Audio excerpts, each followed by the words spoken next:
Okay, முதலாவது கேள்வியை பாருங்க.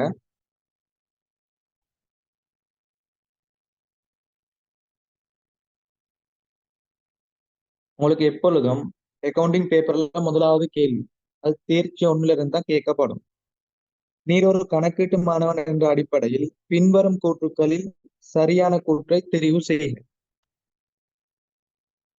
கணக்கீடு தொடர்பாக கூற்றுக்கள் தரப்பட்டிருக்கு, அதெல்லாம் சரியா பிழையா கண்டுபிடிக்கணும்.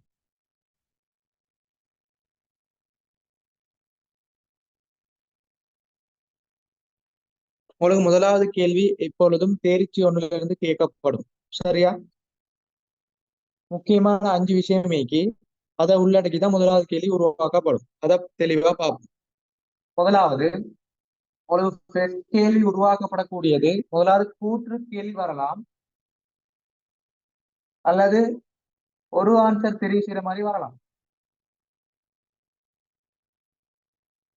கூற்று கேள்வியும் ஒரு ஆன்சர் தெரிவு செய்யற மாதிரி வினா உருவாக்கப்படுறது 5 விடயத்தை வச்சு வரும், 5 டாபிக்கை வச்சு வரும். முதலாவது கணக்கீடு, இரண்டாவது நிதி கணக்கீடு, மூன்றாவது முகாமை கணக்கீடு. இது பிரதானமா தேர்ச்சி 1ல படிக்கக்கூடியது. அடுத்தது இதற்கு மேலதிகமா பார்த்தோம்னு சொன்னா நீங்க தேர்ச்சி 12ல படிப்பீங்க நிதி கூற்றுக்கள். அந்த நிதி கூற்றுக்களானது 2 நோக்கத்தின் அடிப்படையில தயாரிக்கப்படும். ஒன்று பொதுவான நோக்கம், இரண்டாவது விசேட நோக்கம். அந்த நிதி கூற்றுக்களை வச்சு உங்களுக்கு கேள்வி கேட்கப்படலாம். எனவே நோட் பண்ணிக்கோங்க. முதலாவது பொதுவான நோக்க நிதி கூற்றுக்கள், பொது நோக்க நிதி கூற்றுக்கள். இரண்டாவது விசேட நோக்க நிதி கூற்றுக்கள்.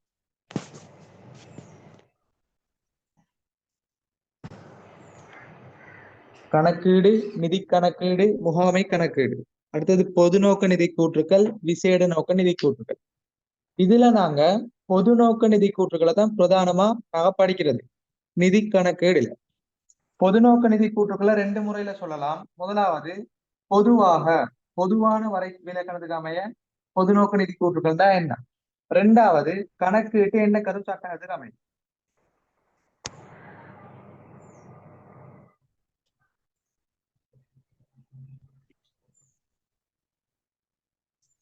எனவே கேள்வி நம்பரை போட்டு தெளிவா நோட் பண்ணிக்கோங்க. உங்களுக்கு முதலாவது கேள்வி எக்ஸாம்ல வரக்கூடியது இந்த 5 விடயங்களையும் உள்ளடக்கி கணக்கீடு, நிதி கணக்கீடு, முகாமை கணக்கீடு, பொது நோக்க நிதி கூற்றுக்கள், விசேட நோக்க நிதி கூற்று. ஓகே, இதை நாங்க தெளிவா பார்ப்போம். முதலாவது கணக்கீடுன்னு சொல்றது ஒரு நிறுவனத்துல அக்கறை செலுத்தும் தரப்பினர்கள் அல்லது நிறுவனத்தில் அக்கறை கொள்ளும் தரப்பினர்கள், கணக்கீட்டு அளவொன்றில் அக்கறை செலுத்தும் தரப்பினர்கள் தீர்மானங்களை மேற்கொள்வதற்கு தேவையான தகவல்களை வழங்குதல் கணக்கீடு ஆகும். இப்ப கணக்கீடுல பிரதானமா பார்க்க வேண்டியது அக்கறை செலுத்தும் தரப்பினர் தரப்பட்டுதான். எனவே நோட் பண்ணிக்கோங்க, கணக்கீட்டுல வரக்கூடியது அக்கறை செலுத்தும் தரப்பினர்.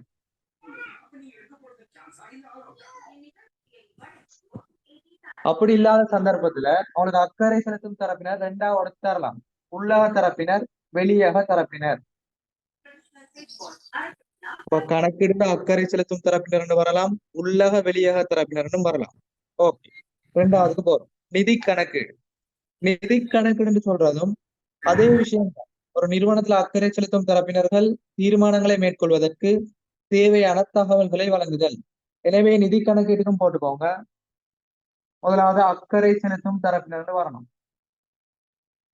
இரண்டாவது அதை 2ஆ உடைச்சு தருவாங்க, உள்ளக தரப்பினர் அல்லது வெளியக தரப்பினர். இது ரெண்டும் இல்லாத சந்தர்ப்பத்துல அக்கறை செலுத்தும் தரப்பினரும் தரையில, உள்ளக மற்றும் வெளியக தரப்பினர் இது ரெண்டும் தரப்படாத போது உங்களுக்கு வெளித்தரப்பினர் மட்டும் தந்தா அதை நீங்க ஆன்சரா எடுக்கணும். வெளித்தரப்பினர். நிதி கணக்கீடுன்னு சொல்றது பிரதானமாக வெளித்தரப்பினருக்காக தகவல்கள் முன்வைக்கப்படும். பிரதானமா வெளித்தரப்பினர், ஆனா உள்ளக மற்றும் வெளிய தரப்பினர் பயன்படுத்தப்படலாம். ஓகேயா? அடுத்தது போ முகாமை கணக்கு. முகாமை கணக்குனா என்ன? ஒரு நிறுவனத்துல பணிபுரிகின்ற உள்ளக தரப்பினர் அல்லது முகாமையாளருக்காக நாங்க தகவல் வழங்கினா அது முகாமை கணக்கு. எனவே போட்டுக்கோங்க, உள்ளக தரப்பினர் அல்லது முகாமையாளர். இந்த தரப்பினர்களை வச்சு நாங்க கணக்கீடு, நிதி கணக்கீடு, முகாமை கணக்கீடு ஒன் வேர்ட் ஆன்சர் பண்ணக்கூடியதா இருந்தா நாங்க இந்த முக்கியமான பாயிண்ட்ஸ்களை ஞாபகம் வச்சுக்கொள்ளும். சரி, அடுத்ததுக்கு போவோம். நிதி கூற்றுக்கள். நிதி கூற்றுக்களை ரெண்டு முறையில தயாரிப்போம். இரண்டு நோக்கத்தின் அடிப்படையில தயாரிப்போம். ஒன்று பொதுவான நோக்கம். ஒரு நிறுவனத்துல காணப்படக்கூடிய சகல தரப்பினர், உள்ளக மற்றும் வெளியே அனைத்து தரப்பினருக்கும் நாங்க தீர்மானம் மேற்கொள்ளும் வகையில ஒரு நிதி கூற்றுக்களை தயாரிச்சா அது பொதுவான நோக்கம். இரண்டாவது விசேட நோக்கம் அல்லது குறித்த நோக்கம்.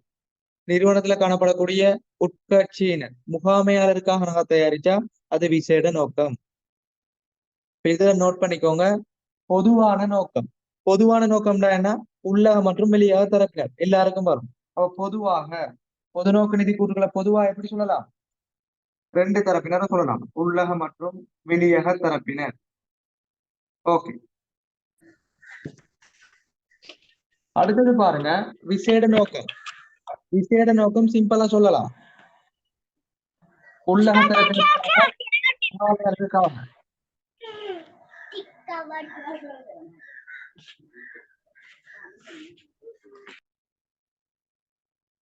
உள்ளக தரப்பினருக்காக அல்லது முகாமையாளருக்காக. ஓகே, இது பார்த்துக்கோங்க. இந்த விஷயம் எல்லாருக்கும் கிளியர், தெளிவா விளங்கும். ஆனா பொது நோக்க நிதி கூற்றுக்கள்ல உங்களுக்கு கேட்கப்படக்கூடியது முக்கியமான ஒரு கேள்வி, கணக்கீட்டு எண்ணக்கரு சட்டத்துக்கு அமைய பொது நோக்க நிதி கூற்றுக்கள்னா என்ன? பொது நோக்க நிதி கூற்றுகளில் அக்கறை செலுத்தும் தரப்பினர் என்ன? 2020ஆம் ஆண்டு பாஸ் பேப்பர் கேள்வி ஸ்ட்ரக்சர்ல போடப்பட்டிருந்து. இப்ப கணக்கீட்டு எண்ணக்கரு சட்டத்துக்கு அமைய பொது நோக்க நிதி கூற்றுகளை நோக்கம் கேட்டா அல்லது எந்த தரப்பினர்கள்னு கேட்டா கட்டாயம் நீங்க கணக்கீட்டு எண்ணக்கரு சட்டத்துல உள்ள தரப்பினரை கொடுக்கணும். அப்படி இல்லாட்டி உங்களுக்கு மார்க்ஸ் வராது. சும்மா உள்ளக தரப்பினர் வெளியே தரப்பினர் கொடுக்க இயலாது. உரிமையாளர் அல்லது முதலீட்டாளர், வாடிக்கையாளர், அரசு, முகாமையாளர், கடன் கொடுத்தோர், கடன் வழங்குனர், அப்படி உங்களுக்கு ஆன்சர் பண்ண இயலாது. கணக்கீட்டு எண்ணக்கரு சட்டத்துல எந்தெந்த நபருக்கு அமைய நாங்க தகவல் வழங்கன்னு சொல்லப்பட்டிக்கோ அந்த தரப்பினரை கொடுக்கணும். எனவே நோட் பண்ணுங்க. முதலாவது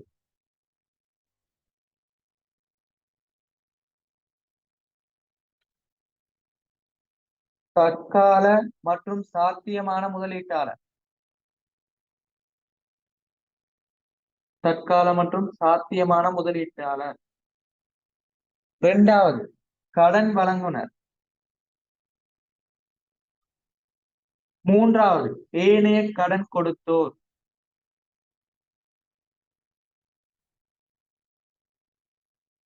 சரியா? இந்த மூன்று நபர்களை தான் பிரதானமா கணக்கீட்டு எண்ணக்கரு சட்டம் சொல்லுது. பொது நோக்க நிதி கூற்றுக்கள்ல அக்கறை செலுத்தும் தரப்பினர். இந்த மூன்று தரப்பினரையும் சரியா படிச்சுக்கோங்க. இது எண்ணக்கரு சட்டத்துக்கு அமையும். 2020ஆம் ஆண்டு பாஸ் பேப்பர்ல வந்தது, ஸ்ட்ரக்சர்ல வந்தது. எனக்கு திருப்பி ஒருக்கா சொல்லிட்டு ஆன்சருக்கு போறேன். இந்த 5 விடயங்களையும் உள்ளடக்கிதான் உங்களுக்கு 4ஆம் தவணை பேப்பரா இருக்கலாம் அல்லது ஃபைனல் பேப்பரா இருக்கலாம். முதலாவது கேள்வி உருவாக்கப்படும். கணக்கிடுந்த அக்கறை செலுத்தும் தரப்பினர் பாருங்க அல்லது உள்ளக வெளியே தரப்பினர் வரலாம். நிதி கணக்கிடுந்தா அக்கறை செலுத்தும் தரப்பினர் பாருங்க, உள்ளக அல்லது வெளியக தரப்பினர் வரலாம். அது ரெண்டும் இல்லாத சந்தர்ப்பத்துல வெளி தரப்பினர் வரலாம். முகாமை கணக்கிடுந்தா உள்ளக தரப்பினர் அல்லது முகாமையால். பொது நோக்கு நிதி கூற்றுகள், விசேட நோக்கு நிதி கூற்றுகள். பொது நோக்கு நிதி கூற்றுகளை ரெண்டா உடைச்சு தரலாம். பொதுவாக சொன்னா எல்லா தரப்பினரையும் பாருங்க. விசேட நோக்க நிதி கூற்றுகள் அல்லது குறித்த நோக்க நிதி கூற்றுகள்டா உள்ளக தரப்பினர் அல்லது முகாமையாளரை பாருங்க. பொது நோக்க நிதி கூற்றுகளை கணக்கீட்டு எண்ணக்கரு சட்டத்துக்கு அமைய கேட்டா தற்கால அல்லது சாத்தியமான முதலீட்டாளர், கடன் வழங்குனர் மற்றும் ஏனைய கடன் கொடுத்தோர். இந்த ஒழுங்குவரிசையின் அடிப்படையில குறிப்பிட்டுக்கோங்க. சரியா? இதை கொப்பில நோட் பண்ணிக்கோங்க. நாங்க ஆன்சருக்கு போவோம். எல்லாம் வேகமா கொப்பில எழுதிட்டு இது கிளியர்னா சேட்ல போடுங்க. நாங்க பேப்பர்ல ஆன்சருக்கு போவோம். இப்படி ஒரு கேள்வியா வேகமா பார்த்துக்கிட்டு போவோம்.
சரியா?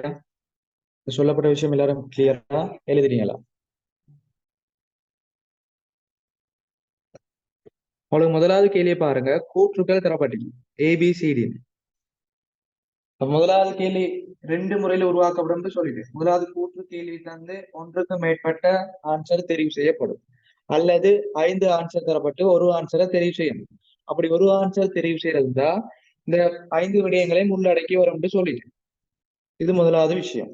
ரெண்டாவது, உங்களுக்கு கூற்றுக்கள் தந்தாண்டா இந்த முக்கியமான விஷயத்தோட இன்னும் கொஞ்சம் தெரிஞ்சு கொள்ளணும். அது என்ன? நிதி கணக்கீடு முகாமை கணக்கீடுல வேறுபாடு தெரிஞ்சு கொள்ளணும். நிதி கணக்கீடு மற்றும் முகாமை கணக்கீட்டின் வேறுபாடு தெரிஞ்சு கொள்ளணும். அதை நான் ஒருக்கா சொல்லிக் கொள்றேன். அதை எழுத தேவையில்லை, உங்களுக்கு எக்ஸ்பிளைன் பண்றேன். அதோட ஆன்சருக்கு போகும். முதலாவது, நிதி கணக்கீடு முகாமை கணக்கீடு உங்களுக்கு டீச்சர் கைட்ல போடப்பட்டிக்கு 4 வேறுபாடுகள் போடப்பட்டி. முதலாவது, வரலாற்று தகவல் மாத்திரம் பயன்படுத்தக்கூடியது நிதி கணக்கீடு, கடந்த கால தகவல் மட்டும். முகாமை கணக்கீடுல வரலாற்று தகவலும் எதிர்கூறல் தகவலும் பயன்படுத்தப்படும், கடந்த காலமும் எதிர்காலமும். இரண்டாவது, நிதியாண்டுக்கு ஒரு தடவை நிதி கூற்றுகள் தயாரிக்கப்படுதல் நிதி கணக்கீடு, ஆண்டுக்கு ஒரு தடவை தான் தயாரிப்போம்.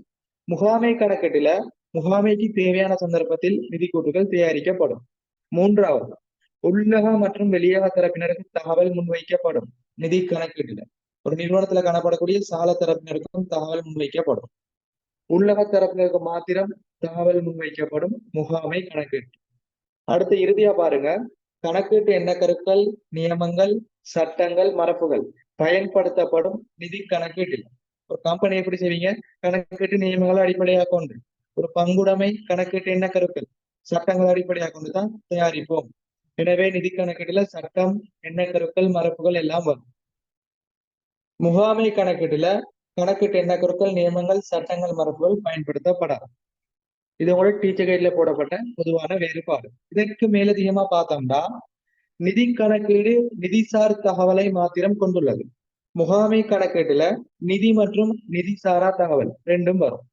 அடுத்தது, நிதி கணக்கீட்டுல கடந்த காலம் மட்டும் வரும், கடந்த காலம் மட்டும்.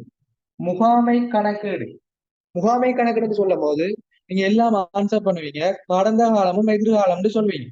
இந்த கடந்த காலமும் எதிர்காலம்னு சொல்றது சரியான ஆன்சர். ஆனால் கடந்த காலமும் எதிர்காலமும் மட்டும் வராது. இதை நோட் பண்ணிக்கோங்க. உங்களுக்கு 2019ஆம் ஆண்டு பாஸ் பேப்பர், 2020ஆம் ஆண்டு பாஸ் பேப்பர், அந்த 2 பாஸ் பேப்பர்லயும் 2 முறையில ஆன்சர் போடப்பட்டீங்க. ஒரு ஆண்டு போடப்பட்டீங்க கடந்த காலம் எதிர்காலம், இன்னொரு ஆண்டு போடப்பட்டீங்க கடந்த காலம் நிகழ்காலம். எனவே உங்களுக்கு நோட்ஸ்ல கடந்த காலம் எதிர்காலம் தரப்பட்டாலும் பேப்பருக்கு அமைய நாங்க 3 காலத்தையும் முகாமை கணக்கீட்டுக்கு அடிப்படையா கொள்வோம். எனவே இதை முக்கியமா நோட் பண்ணிக்கோங்க. முகாமை கணக்கீட்டுல கடந்த காலம், நிகழ்காலம், எதிர்காலம் 3 காலமும் முகாமை கணக்கீட்டுல அடிப்படையா வரும். சரி, அடுத்த இறுதியா பார்ப்போம். நிதி கணக்கெடுனா பொது நோக்க நிதி கூற்றுக்கள், முகாமை கணக்கெடுனா விசேட நோக்க நிதி கூற்று. இவ்வளவுதான் முழுமையான கணக்கீடு, நிதி கணக்கீடு தொடர்பான விளக்கங்கள். இப்ப நாங்க ஆன்சருக்கு போவோம்.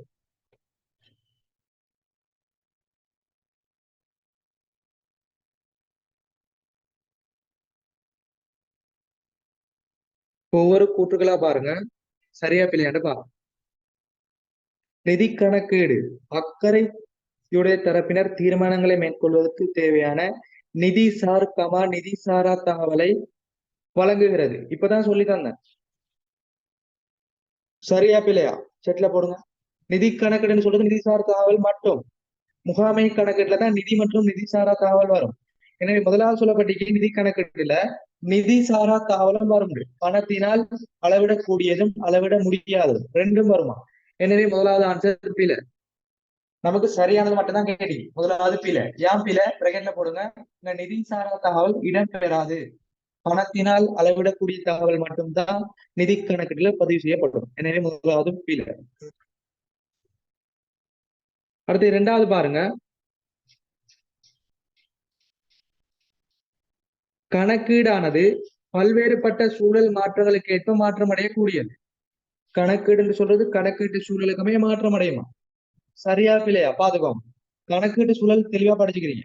அதுல உதாரணத்துக்கு பார்ப்போம், சட்டை சூழல். சட்டை சூழலுக்கு போனோம்னா 1890 ஆண்டு பங்குடைமை கட்டளை சட்டம். இங்க பங்குடைமை கட்டளை சட்டத்துல 24ஆம் பிரிவு 42ஆம் பிரிவு படிப்பீங்க. அப்ப முதலாவது என்ன விஷயம், ஒப்பந்தம் இல்லாட்டி சட்டத்துக்கு மேதான் பங்குடைமை நிதி கூட்டுகள் செய்யணும். அப்ப சட்டத்துல ஏதாவது ஒரு விடயம் மாற்றம் அடைஞ்சா நிதி கூட்டுகளை மாற்றம் அடையும். எனவே சூழல் மாற்றம் அடைஞ்சா என்ன செய்யப்படும், கணக்கீடு மாற்றம் அடையும். இரண்டாவது உதாரணம், நுட்பம் மற்றும் தொழில்சார் சூழலுக்கு வாங்க. அதுல கணக்கீட்டு என்ன கருக்கொலைக்கு கணக்கீட்டு நியமங்கள் ஈக்கி. இதுல ஏதாவது ஒரு கணக்கீடு நியமம் மாற்றம் அடைஞ்சா நாங்க கம்பெனில அங்க நியமத்தை மாற்றி தான் செய்வோம். கணக்கீட்டு எண்ணக்கரு சட்டத்துல சொத்துக்கள், பொறுப்புகள், உரிமையாண்மை, நிதி கூற்றுகளின் மூலங்களை அளவீடு செய்தல், இதெல்லாம் புதுசா வரைவிலக்கணம் மாற்றம் அடைஞ்சு அப்படின்னு சொன்னா கணக்கீட்டுல மாற்றம் இடம்பெறும். எனவே கணக்கீட்டு சூழல்ல ஏதாவது ஒரு கூற்று மாற்றம் அடைஞ்சா கணக்கீடு மாற்றம் அடையும். எனவே இரண்டாவது கூற்று சரி, போட்டுக்கோ. மூன்றாவது பாருங்க, கணக்கீட்டு அலகு என்பது கணக்கீட்டை தயாரிக்கும் தரப்பினரை குறிக்கும். சரி, கணக்கீட்டு அலகுன்னு சொல்றது கணக்கீட்டை தயாரிக்கும் ஒரு பிரிவு. அது ஒரு தனிநபராக இருக்கலாம், ஒரு நிறுவனமாக காணப்படலாம், இலாப நோக்கமற்ற நிறுவனமா இருக்கலாம், அல்லது எந்த ஒரு பொருளாதார நடவடிக்கையாக இருக்கலாம். கணக்கீட்டு அலகுண்டா கணக்கீட்டை தயாரிக்கும் ஒரு பிரிவு. எனவே மூன்றாவது கூற்று சரி. அடுத்து டிஏ பாருங்க, நிதி கணக்கீட்டின் தகவல் பரப்பை விட முகாமை கணக்கீட்டின் தகவல் பரப்பானது பரந்துள்ளது. சரி, நிதி கணக்கீட்டுல நிதிசார தகவல் பணத்தினால் அளவிடக்கூடியது மட்டும்தான் இருக்கும். முகாமை கணக்கீட்டுல நிதிசாரம் வரும், நிதிசாராவும் வரும். எனவே நிதி கணக்கீட்டை விட முகாமை கணக்கீட்டு பெரிதாக காணப்படும். எனவே கூற்று சரி. எனவே முதலாவது கேள்வியில கேட்கப்பட்டது சரியான கூற்றுகள். அப்ப சரியான கூற்றுகள் இதெல்லாம் சரி பண்ணி போட்டியும் அதை நோட் பண்ணுங்க. பிசிடி. இப்ப பேப்பர்ல பாருங்க, பிசிடி எத்தனாவது ஆன்சர் சொல்லுங்க பாப்போம்.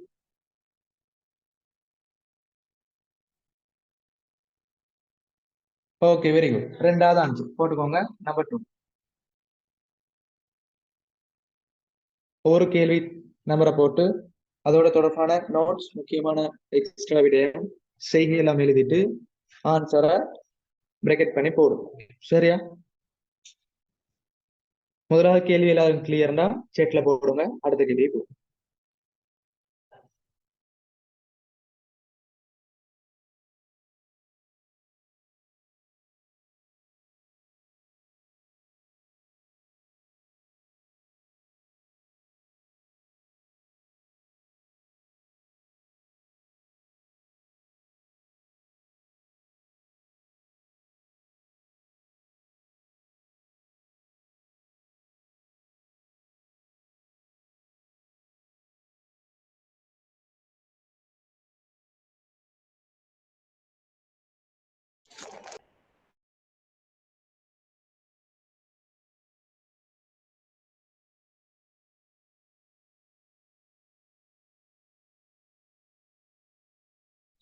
ஓகே, அடுத்த கேள்வி போவோம்.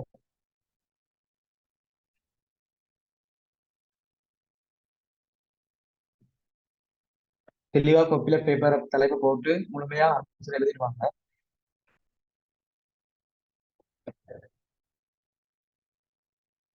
ஓகே, ரெண்டாவது வினாப்பா, நிதி கணக்கீட்டு செயல்முறை தொடர்பில் சரியான தொடரை ஒழுங்குபடுத்துங்க. கணக்கீட்டு செயல்முறை, நிதி கணக்கீட்டு செயல்முறை, முகாமை கணக்கீட்டு செயல்முறை. உங்களுக்கு இதை வச்சு பேப்பர்ல கூடுதலா கேள்வி போடப்படுது. அதுல நிதி கணக்கீட்டு செயல்முறையை வச்சு உங்களுக்கு அடிக்கடி எக்ஸாமுக்கு வரக்கூடியது. பாஸ்ட் பேப்பர்ல எடுத்து பாருங்க, ஓல்ட் சிலபஸ் 2019க்கு முன்னுக்கு போடப்பட்டிக்கு நிதி கணக்கீட்டு செயல்முறையை வச்சு. அடுத்தது ஒவ்வொரு டேம்லையும் நிதி கணக்கீட்டு செயல்முறை முதலாம் தவணை பேப்பர்ல இருந்து உங்களுக்கு ஒவ்வொரு டேம்லையும் நிதி கணக்கீட்டு செயல்முறையை வச்சு கேள்வி கேட்கப்படுது. எனவே நோட் பண்ணிக்கோங்க, அதை மட்டும் எழுதி கொள்வோம். நிதி கணக்கீட்டு செயல்முறையை நோட் பண்ணிக்கோங்க.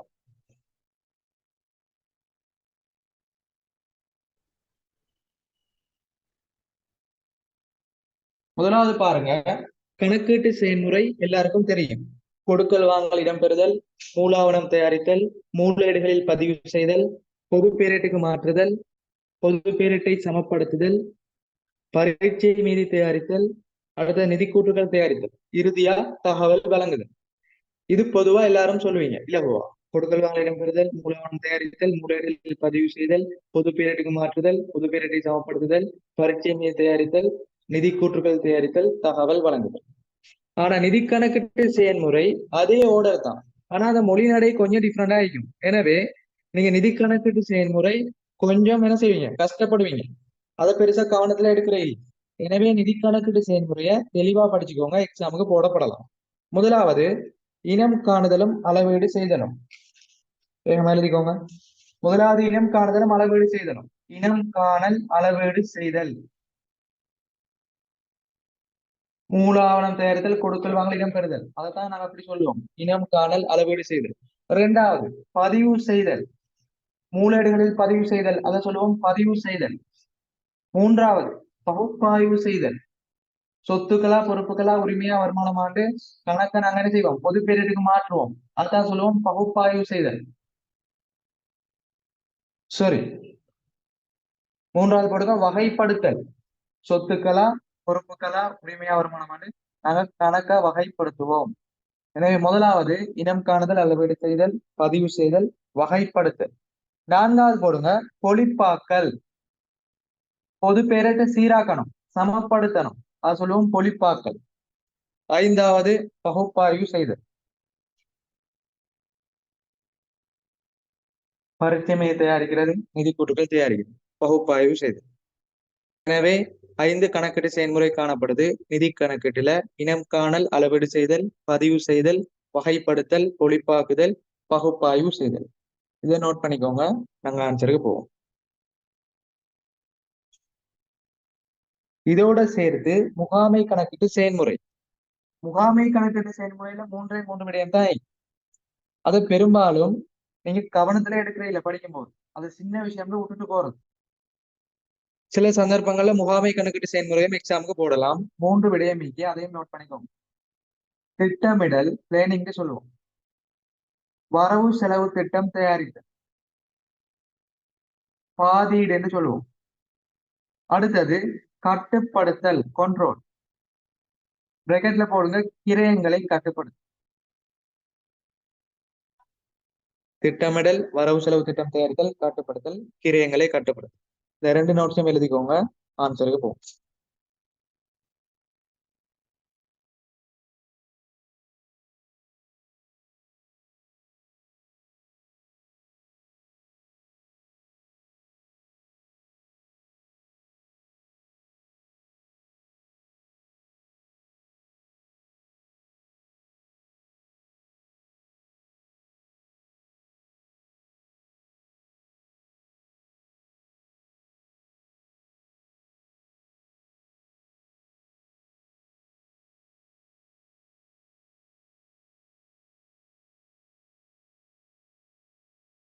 ஓகே, பாருங்க, உங்களுக்கு ஏபிசிடின்னு தரப்பட்டி நாங்க கணக்கீட்டு செயல்முறை எழுதிட்டோம். இப்ப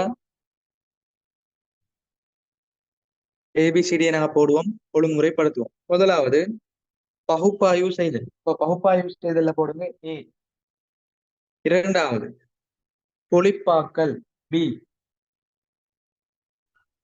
பதிவு செய்தல் சி. இனம் காணுதலும் அளவீடு செய்தலும் போட்டுக்கோங்க டி. அடுத்தது வகைப்படுத்தல் இ. இந்த ஒழுக்கமே நாங்க எடுத்தோம்டா நிதி கணக்கீட்டு செயல்முறை ஒழுங்குபடுத்தல். எனவே முதலாவது பாருங்க டி சி இபிஏ. இத பாருங்க பேப்பர்ல தரப்பட்டிருக்கு. எத்தனாவது ஆன்சர்? டிசிஇபிஏ. வெரி குட், 5வது ஆன்சர் போட்டுக்கோங்க. 5வது சரியா? முக்கியமானது கணக்கீட்டு செயல்முறை, நிதி கணக்கீட்டு செயல்முறை, முகாமை கணக்கீட்டு செயல்முறை. உங்களுக்கு இந்த முறை எக்ஸாமுக்கு வரலாம், தெளிவா படிச்சுக்கோங்க, மிஸ் பண்ணாம படிச்சுட்டு போங்க.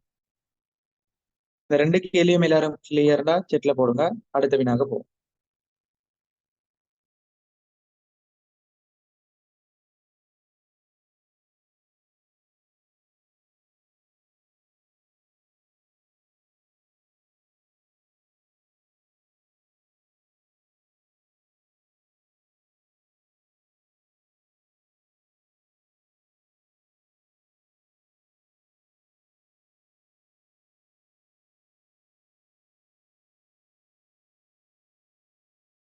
ஓகே, அடுத்த கேள்வியை பாருங்க. இப்ப நாங்க கணக்குக்கு வரோம்.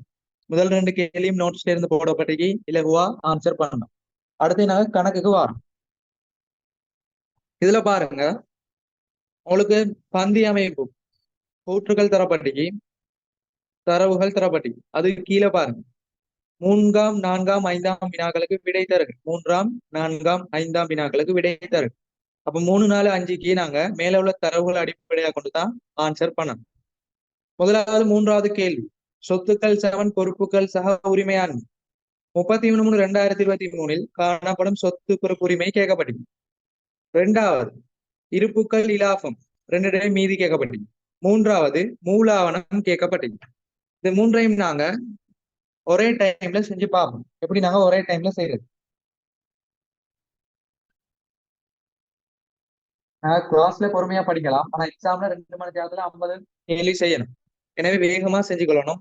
எனவே 3 கேள்வியையும் ஒரே டைம்ல எப்படி செய்யறது? முதலாவது போட்டுக்கோங்க, சொத்துக்கள் சமன் பொறுப்புகள் சக உரிமையாண்மை. உங்களுக்கு பேப்பர்ல எப்படி கணக்கீடு சமன்படுத்த தரப்படுதோ அதே போல போட்டுக்கோங்க. சொத்து சமன் பொறுப்பு சக உரிமையாண்மை.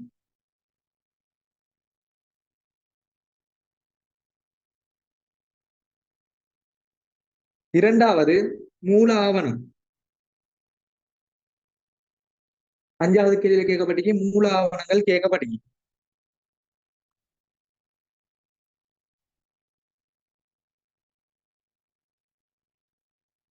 அடுத்தது பாருங்க, இருப்புக்கள் இலாபம். அது கீழே போடும்.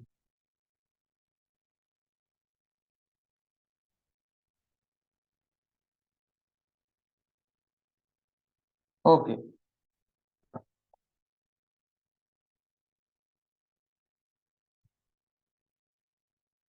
கணக்கீட்டு சமன்பாடு. கணக்கீட்டு சமன்பாடு உங்களுக்கு பார்ட் 1லையும் கேட்கப்படும். பார்ட் 2ல 40 மார்க்ஸுக்கு வரும். 100க்கு 10 மார்க்ஸ் வரும் கணக்கீட்டு சமன்பாடு. உங்களுக்கு ஃபைனல்ல கம்பெனி எவ்வளவு முக்கியமோ அதே போல கணக்கீட்டு சமன்பாடு மிக முக்கியம். அது தெளிவா படிச்சுட்டு போகும். சரியா? முதலாவது பாருங்க, கணக்கீட்டு சமன்பாட்டுல உங்களுக்கு ஒரு 3 முறையில கேள்வி வரலாம். முதலாவது,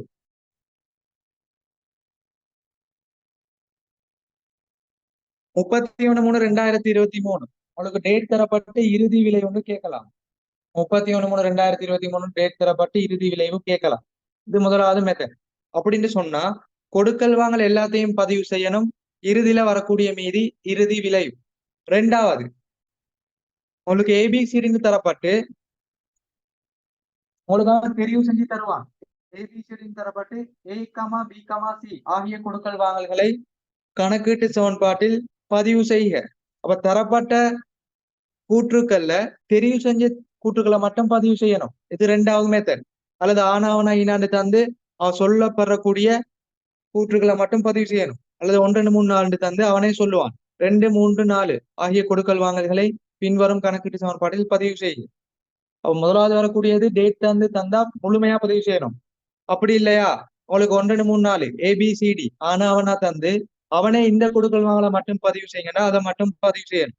இது 2வது மெத்தட். 3வது வரும், தரப்பினர்கள பெயர் தருவாங்க. உதாரணமாக குமார், அடுத்தது ராஜா, 2 வாடிக்கையாளர். நம்ம நிறுவனத்துல பெயர் வந்து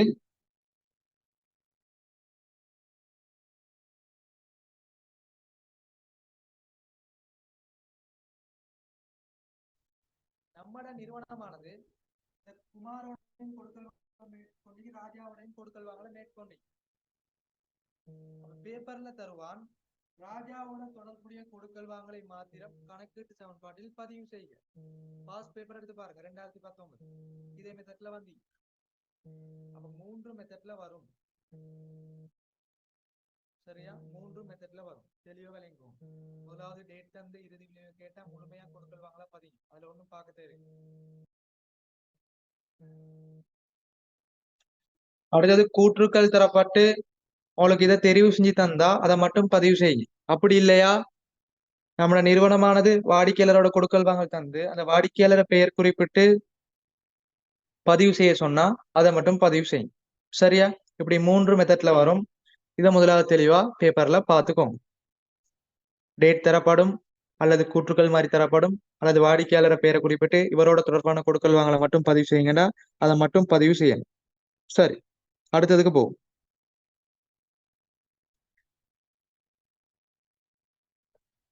கணக்கீட்டு சமன்பாட்டுல எப்பொழுதும் ஆரம்ப மீதி தரப்பட்டா ஆரம்ப மீதியை பதிவு செய்வோம்.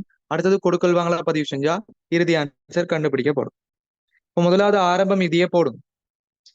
பொதுகை நிறுவனத்தின் ஏடுகளில் 1/3/2023 காணப்படும் மீதிகள்.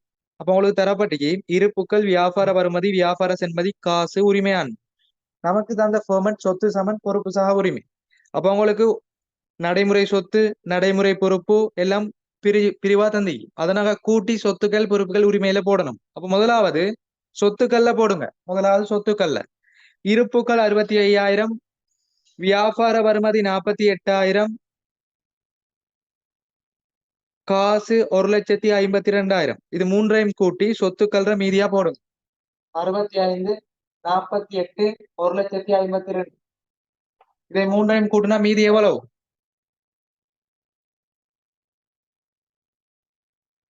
65,000, 48,000, 1,52,000. மூன்றையும் கூட்டி சொத்துக்கள்ல போடுங்க. மீதிக்கு 2,65,000. சரி, அடுத்தது வியாபார சென்மதின்னு சொல்றது பொறுப்பு. எனவே பொறுப்புல போடுங்க 36,000. அடுத்தது உரிமையாண்மை தரப்படையில. உரிமையாண்மை தரப்படலாட்டி அப்படி வச்சுட்டு போறது இல்ல. அப்ப எல்லாருக்கும் தெரியும் சொத்து சமன் உரிமை சக பொறுப்பு. சொத்துக்களின் கூட்டுத்தொகையானது பொறுப்புகளினதும் உரிமையாண்மையினும் கூட்டுத்தொகைக்கு சமன். எனவே உரிமையாண்மையை கண்டுபிடிச்சு போடணும். நாங்க என்ன செய்யணும்? 265ல இருந்து 36 மைனஸ் பண்ணி உரிமையை கண்டுபிடிச்சு ஆரம்ப மீதியை போடணும். அப்ப எவ்வளவு? 229 போட்டுக்கோங்க. 229 ஆரம்ப மீதி. இப்ப முதலாவது என்ன செய்யணும்? மீதிகளை பதிவு செய்யணும். அது முடிஞ்சு. இப்ப கொடுக்கல் வாங்கலுக்கு வாரம். முதலாவது பாருங்க, 25,000 பட்டியல் விலையான பண்டங்கள் 20% வியாபார கழிவில் உரிமையாளரின் சொந்த பணத்தில் கொள்வனவு செய்யப்பட்டது. கொஞ்சம் டிஃப்ரெண்டான கேள்வி. நல்ல பேப்பர் ஒன்று. உங்களுக்கு பட்டியல் விலைன்னு தரப்படலாம். பட்டியல் விலைன்னா முதலாவது என்ன? பட்டியல் விலை வியாபார கழிவு கழிப்பதற்கு முன்னுக்கொள்வு தாரதான் பட்டியல் விலை. இங்க வியாபார கழிவு கழிச்சிக்க மாட்டோம். பட்டியல் விலைனா என்ன? அங்க வியாபார கழிவு உள்ளடங்கி காணப்படும். அப்ப ஞாபகம் வச்சுக்கோங்க, வியாபார கழிவுன்னு சொல்றது கணக்குல பதிவு செய்ய மாட்டோம். வியாபார கழிவு கணக்குல பதிவு செய்ய மாட்டோம். ரெண்டாவது பாருங்க, பட்டியல் விலையை நாங்க முழுமையா கணக்குல பதிவு செய்யறது இல்ல. பட்டியல் விலையில இருந்து வியாபார கழிவு வர தேறிய பெறுமதியை மட்டும்தான் கணக்குல பதிவு செய்யறது. தேறிய பெறுமதி இதைத்தான் கணக்குல பதிவு செய்யும். அப்ப உங்களுக்கு பட்டியல் விலைன்னு ஏதாவது தந்தா அதுல வியாபார கழிவை கழிச்சிட்டு வர தேறிய பெறுமதியை கணக்குல பதிவு செய்யுங்க. பட்டியல் விலையை பதிவு செய்யறது இல்லை. அப்ப முதலாவது உங்களுக்கு தரப்பட்டிக்கு 25,000 பட்டியல் விலை, 20% வியாபார கழிவு. அப்ப 25,000க்கு 20% பாருங்க. 10% 2,500, 20% 5,000. இலகுவா பார்க்கலாம். 25,000க்கு 10% ஒரு சீட்டை கட் பண்ணுவோம், 2,500 வரும். அதை டபுள் ஆக்குனா 5,000. எத்தனை வீதம்? 20% பெறுமதி. எனவே வியாபார கழிவு பெறுமதி பாருங்க 5,000. இப்ப நாங்க 25,000த்துல 5,000 கழிப்போம். கழிச்சோம்னா 20,000 தான் தேறிய பெறுமதி. 20,000 தான் கணக்குல பதிவு செய்யணும். அப்ப முதலாவது சொல்லப்பட்டது ரூபாய் 20,000 பெறுமதியான பண்டங்கள் உரிமையாளரின் சொந்த பணத்திலிருந்து கொள்வனவு செய்யப்பட்டது. முதலாவதுக்கு வாங்க. சொத்துக்களோ இருப்புகளோ காசுக்கோ கடனுக்கோ அது சொந்த பணத்திலையா அல்லது நிறுவன பணத்திலையா அது நமக்கு தேவையில்லை. கொள்வனவுன்னு சொன்னா நிறுவனத்துக்குள்ள சொத்து வரும். எனவே சொத்துல கூட்டுங்க +20. அது காசாக இருக்கலாம், கடனாக இருக்கலாம், சொந்த பணத்துல இருக்கலாம் அல்லது நிறுவன பணத்துல இருக்கலாம். அதுல பிரச்சனை இல்லை. கொள்வனோட சொத்தை கூட்டுங்க. ரெண்டாவது, இது உரிமையாளர் பணத்துல கொள்வனவு செய்யப்பட்டு உரிமையாளர் வணிகத்துக்கு ஏதாவது செலவுகளை மேற்கொண்டா அது மேலதிக மூலதனம்னு சொல்லுவோம். எனவே மேலதிக மூலதனம் உரிமையில கூட்டப்படும். எனவே உரிமையில கூட்டுங்க +20. எனவே முதலாவது எப்படி வரும்? கொள்வனவு செஞ்சா சொத்துல கூட்டுங்க உரிமையாளர் சொந்த பணம். எனவே மேலதிக மூலதனம் உரிமையில கூட்டுங்க. சரி, ரெண்டாவதுக்கு வாங்க. உரிமையாளர் ரூபாய் 5000 பண்டங்களை சொந்த தேவைக்கு பற்றியுள்ளார். உரிமையாளர் ரூபாய் 5000 சொந்த தேவைக்கு பற்றியுள்ளார்.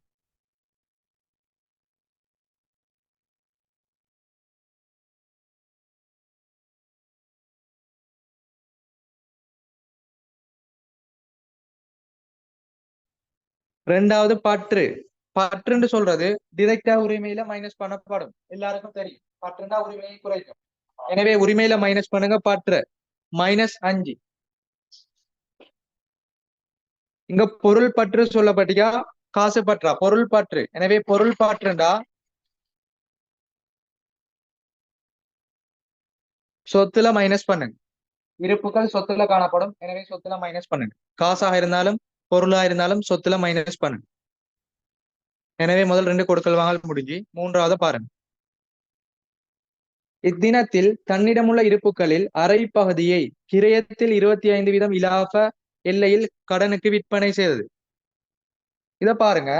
இந்த தினத்துல தன்னிடமுள்ள இருப்புகளில் அப்ப முதலாவது இருப்புகள் எவ்வளவுக்கு?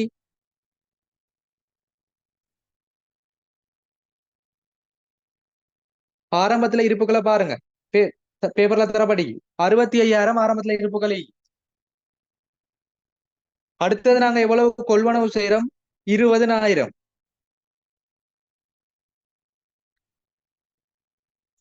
அடுத்தது பற்று பாருங்க 5,000.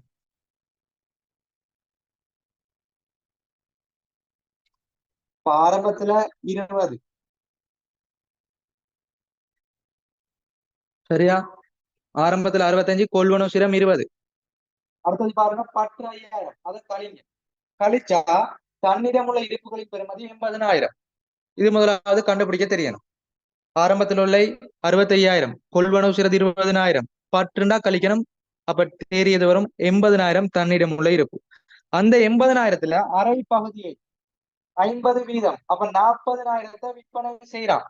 இந்த 40,000 எப்படி விற்பனை செய்யறான்? 25% இலாப எல்லையில். அப்ப இலகுவா போடுங்க. சும்மா சொல்லப்பட்ட 40,000 லாபம். எனவே 100ன் மேல் 40 தர 25 லாபம் வரும். என்ன ஆன்சர்? 100ன் மேல் 40 தர 25. எவ்வளவு இலாப எல்லை? 10 இலாபம். இப்ப நாங்க இலகுவா விற்பனையை பதிவு செய்யலாம். 40,000 கிரயமான பொருட்கள் 50,000க்கு விற்பனை செய்யப்பட்டது. 40,000 கிரயமான பொருட்கள் 50,000க்கு விற்பனை செய்யப்பட்டது. இப்ப பதிவு செய்யுங்க. விற்பனைக்கு எப்பொழுதும் கிரயம், விற்பனை விலை, இலாபம் மூன்றும் தரப்படும். எனவே கிரயத்தை முதலாவது சொத்துல குறைக்கணும். சொத்துல மைனஸ் பண்ணுங்க 40. விற்பனை விலையை சொத்துல கூட்டணும் 50. மொத்த இலாபம் உரிமையில கூட்டப்படும். எனவே +10. சரியா? கிரயத்தை சொத்துல குறைங்க -40. விற்பனை விலை 50 கூட்டுங்க. மொத்த லாபம் உரிமையில கூட்டுங்க. இதோட விற்பனை பதிவு முடிஞ்சு. அடுத்ததுக்கு போறோம்.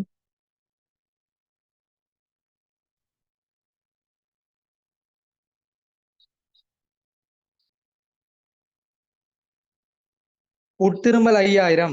இவை 12/3 இடம்பெற்ற விற்பனை ஆகும். அப்ப உங்களுக்கு உட்திரும்பல் சும்மா 5,000 தரப்படி.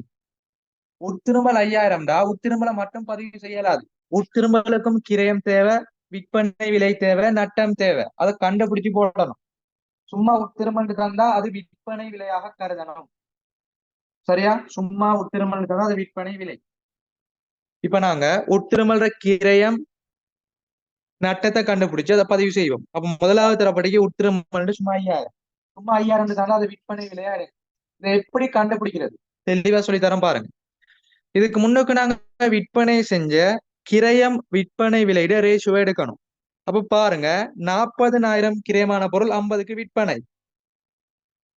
அப்ப எப்படி போடுறது? 4:5. அதுதான் ரேஷியோ. இதான் உங்களுக்கு விற்பனையிட ரேஷியோ இதுக்கு முன்னுக்குள்ள.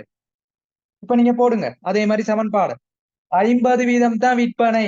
அப்ப 5ன் மேல் 5,000. 5ன் மேல் 5,000. நமக்கு தேவை உட்திரும்பல்ற கிரயம். 4ஆல பெருக்குங்க. 50ன் மேல் 5,000 தர 40 அல்லது 5ன் மேல் 5 தர 4.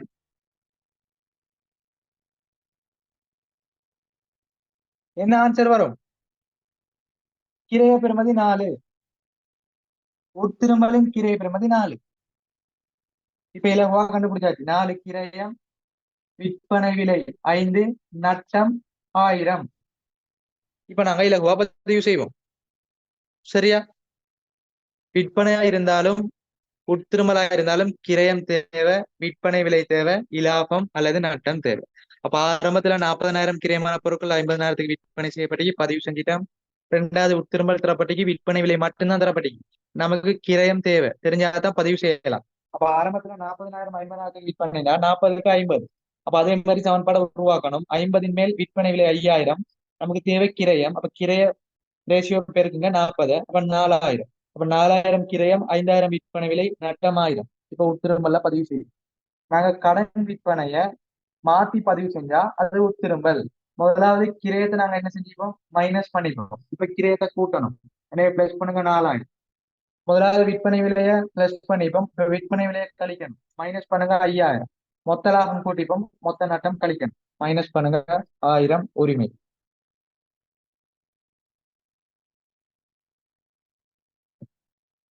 அடுத்த இறுதி கேள்விக்கு வாங்க. ஆரம்ப கடன்பட்டோர் மீதில் மூன்றில் ஒரு பகுதி 10% கழிவு தள்ளி பெறப்பட்டது. ஆரம்ப கடன்பட்டோர் மீதில் ஆரம்பத்துல கடன்பட்டோர் பாருங்க 48,000. சரியா? 48,000. அப்ப 48,000 மூணில் ஒரு பகுதி. 48 மூணால பிரிங்க, எவ்வளவு வரும்? 48 மூணா பிரிச்சா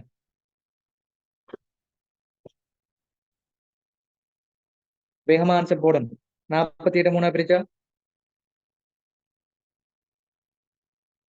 16,000. அப்ப இந்த 16க்கு பேர் என்ன? கடன் பட்டோருக்கு கடன் பட்டோரிடமிருந்து பெற வேண்டிய மொத்த தொகை 16,000.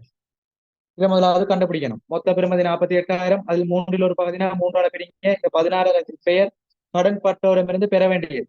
அப்ப இதுல 10% கழிவா. 16,000க்கு 10%னா 1.6. கொடுத்த கழிவு இதை மைனஸ் பண்ணீங்கன்னா காசாக பெற்றது 14,400. 14.4 இலகுவா கண்டுபிடிக்கலாம்.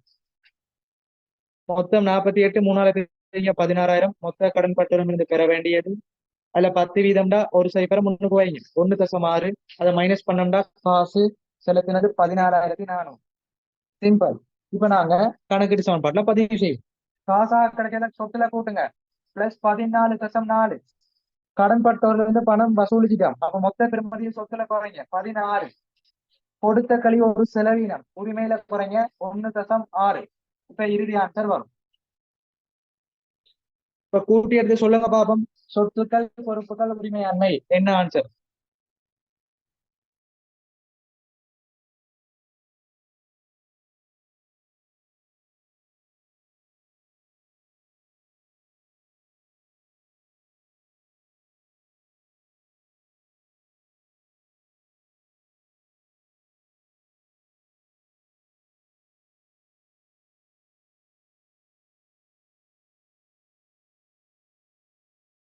ஓகே பாருங்க, இறுதி ஆன்சரா வரக்கூடியது சொத்துக்கள்ல வரும் 287.4, 287.4. அடுத்தது பொறுப்புகள்ல ஒரு விஷயம் தான், பிளஸ் 36. அடுத்து உரிமையில போடுங்க 251.4, 287.4, 36.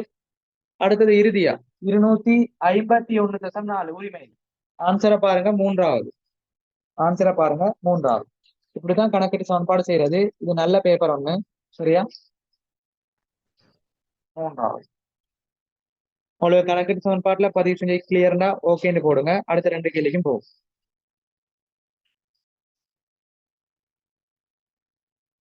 வேகமா போட்டுக்கோங்க. கணக்கீட்டு சமன்பாடு தெளிவானா செட்ல போடுங்க. அடுத்தது நாங்க இருப்புக்கள், இலாபம், மூலாபம் அதை பார்ப்போம்.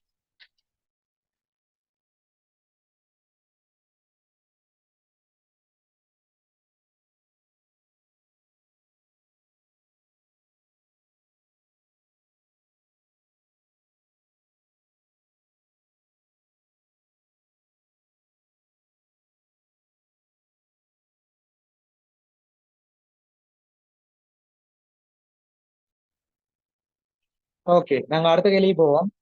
கணக்கீட்டு சமன்பாடு அழைக்கிறேன். அடுத்தது போவோம். இது நல்ல பேப்பர், பொறுமையா எடுத்து படிச்சுக்கோங்க, உங்களோட எக்ஸாமுக்கு ஹெல்ப் ஆயிடும். சரியா?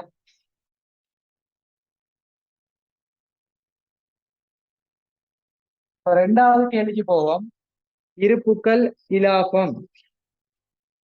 இதை போட்டுக்கோங்க, ஒரு சமன்பாட்டு அடிப்படையில போட்டுக்கோங்க. முதலாவது இருப்புக்கள் சொல்றது ஆரம்ப மீதி வரும். முதலாவது இருப்புக்கள்ல ஆரம்ப மீதி வரும். ரெண்டாவது உட்பாய்ச்சலை பிளஸ் பண்ணுவோம், வெளிப்பாய்ச்சலை மைனஸ் பண்ணுவோம். இப்படி சமன்பாடு உருவாக்கி படிக்கணும் இலகுவா.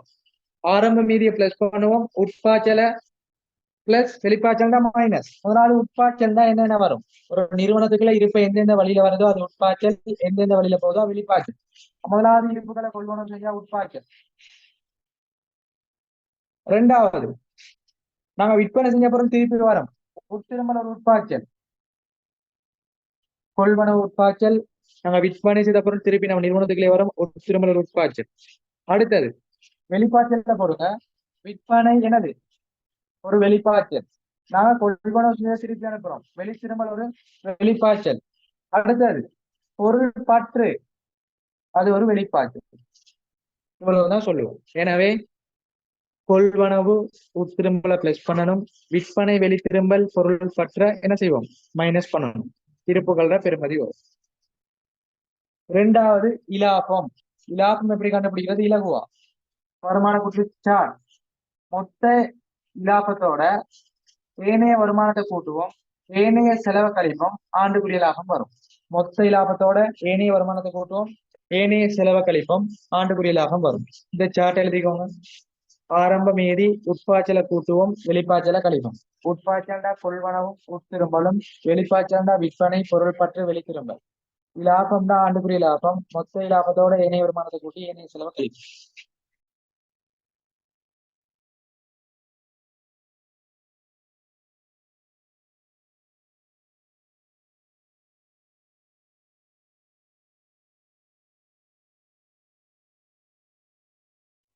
முதலாவது பாருங்க, இருப்புகள் ஆரம்ப மீதி தரப்படி. அப்ப ஆரம்ப மீதி போடுங்க 65,000. அடுத்தது ரெண்டாவது பாருங்க, இருப்புகள் ஏதாவது கொள்வனவு இடம் பெற்றியா? கொள்வனவு வந்திக்கு 20,000. அப்ப கொள்வனவுல போடுங்க +20. அடுத்தது பாருங்க, பற்று உட்திரும்பல் விற்பனை ஏதாவது தரப்படிக்கா? பற்று ஒண்ணு தரப்படிக்கு, பொருள் பற்று, எனவே பற்றை மைனஸ் பண்ணுங்க 5,000. அடுத்தது உட்திரும்பல் ஈக்குது, விற்பனை ஈக்குது. உட்திரும்பல் ஈக்குது, விற்பனை ஈக்குது, அது சரியா பார்த்து போடணும். அப்ப இதுல பாருங்க, உட்திரும்பலும் விற்பனைன்னு சொல்றது அந்த உட்திரும்பல்ற கிரயத்தில பெருமதி, விற்பனையிட கிரயத்தில பெருமதி. அப்ப விற்பனையிட கிரயம் எவ்வளோ, அதைத்தான் இருப்புகள்ல போடணும். விற்பனை விலையை போடுற இல்ல, உட்திரும்பல்ற விற்பனை விலையை போடுற இல்ல, இருப்புகள்ற கிரய பெருமதியை மட்டும் போடணும். எனவே விற்பனையில போடுங்க, இருப்புகள்ற பெருமதி 40,000. 40,000 கிரியமான பொருள் தான் 50 விற்பனை, எனவே 40,000 கிரய பெருமதி. இரண்டாவது உட்திரும்பல்ற கிரய பெருமதி 4,000 கிரயமான பொருள் தான் திருப்பி வந்திக்குது, அதை விற்பனை விலை 5,000, எனவே உட்திரும்பல்ல போடுங்க 4,000. இதை கூட்டி எடுத்தோம்னா இலகுவா இருப்புகள் மீதி வரும். எப்படி சிம்பிளா செய்யறோம்னு பாருங்க, கூட யோசிக்க தேவையில்லை. இருப்புகள் கேட்டா ஆரம்ப மீதியை போடுவோம், உட்பாய்ச்சலை பிளஸ் பண்ணுவோம், வெளிப்பாய்ச்சலை மைனஸ் பண்ணுவோம். அப்ப ஆரம்ப மீதி தரப்பட்டிக்கு 65,000 போடுங்க, கொள்வனவு 20 போடுங்க, அடுத்தது பொருள் பற்று 5,000 மைனஸ் பண்ணுங்க, அடுத்தது உட்திரும்பல் விற்பனை போடப்பட்டது இருப்புகள்ற பெருமதி. அப்போ உட்திரும்பல்ற கிரயம் 4,000, விற்பனையில கிரயம் 40,000. இப்ப சீராக்குனா இருப்புகள்ற பெருமதி வரும். இதை கூட்டி செக்ல போடுங்க பாப்போம், இருப்புகள் எவ்வளவு.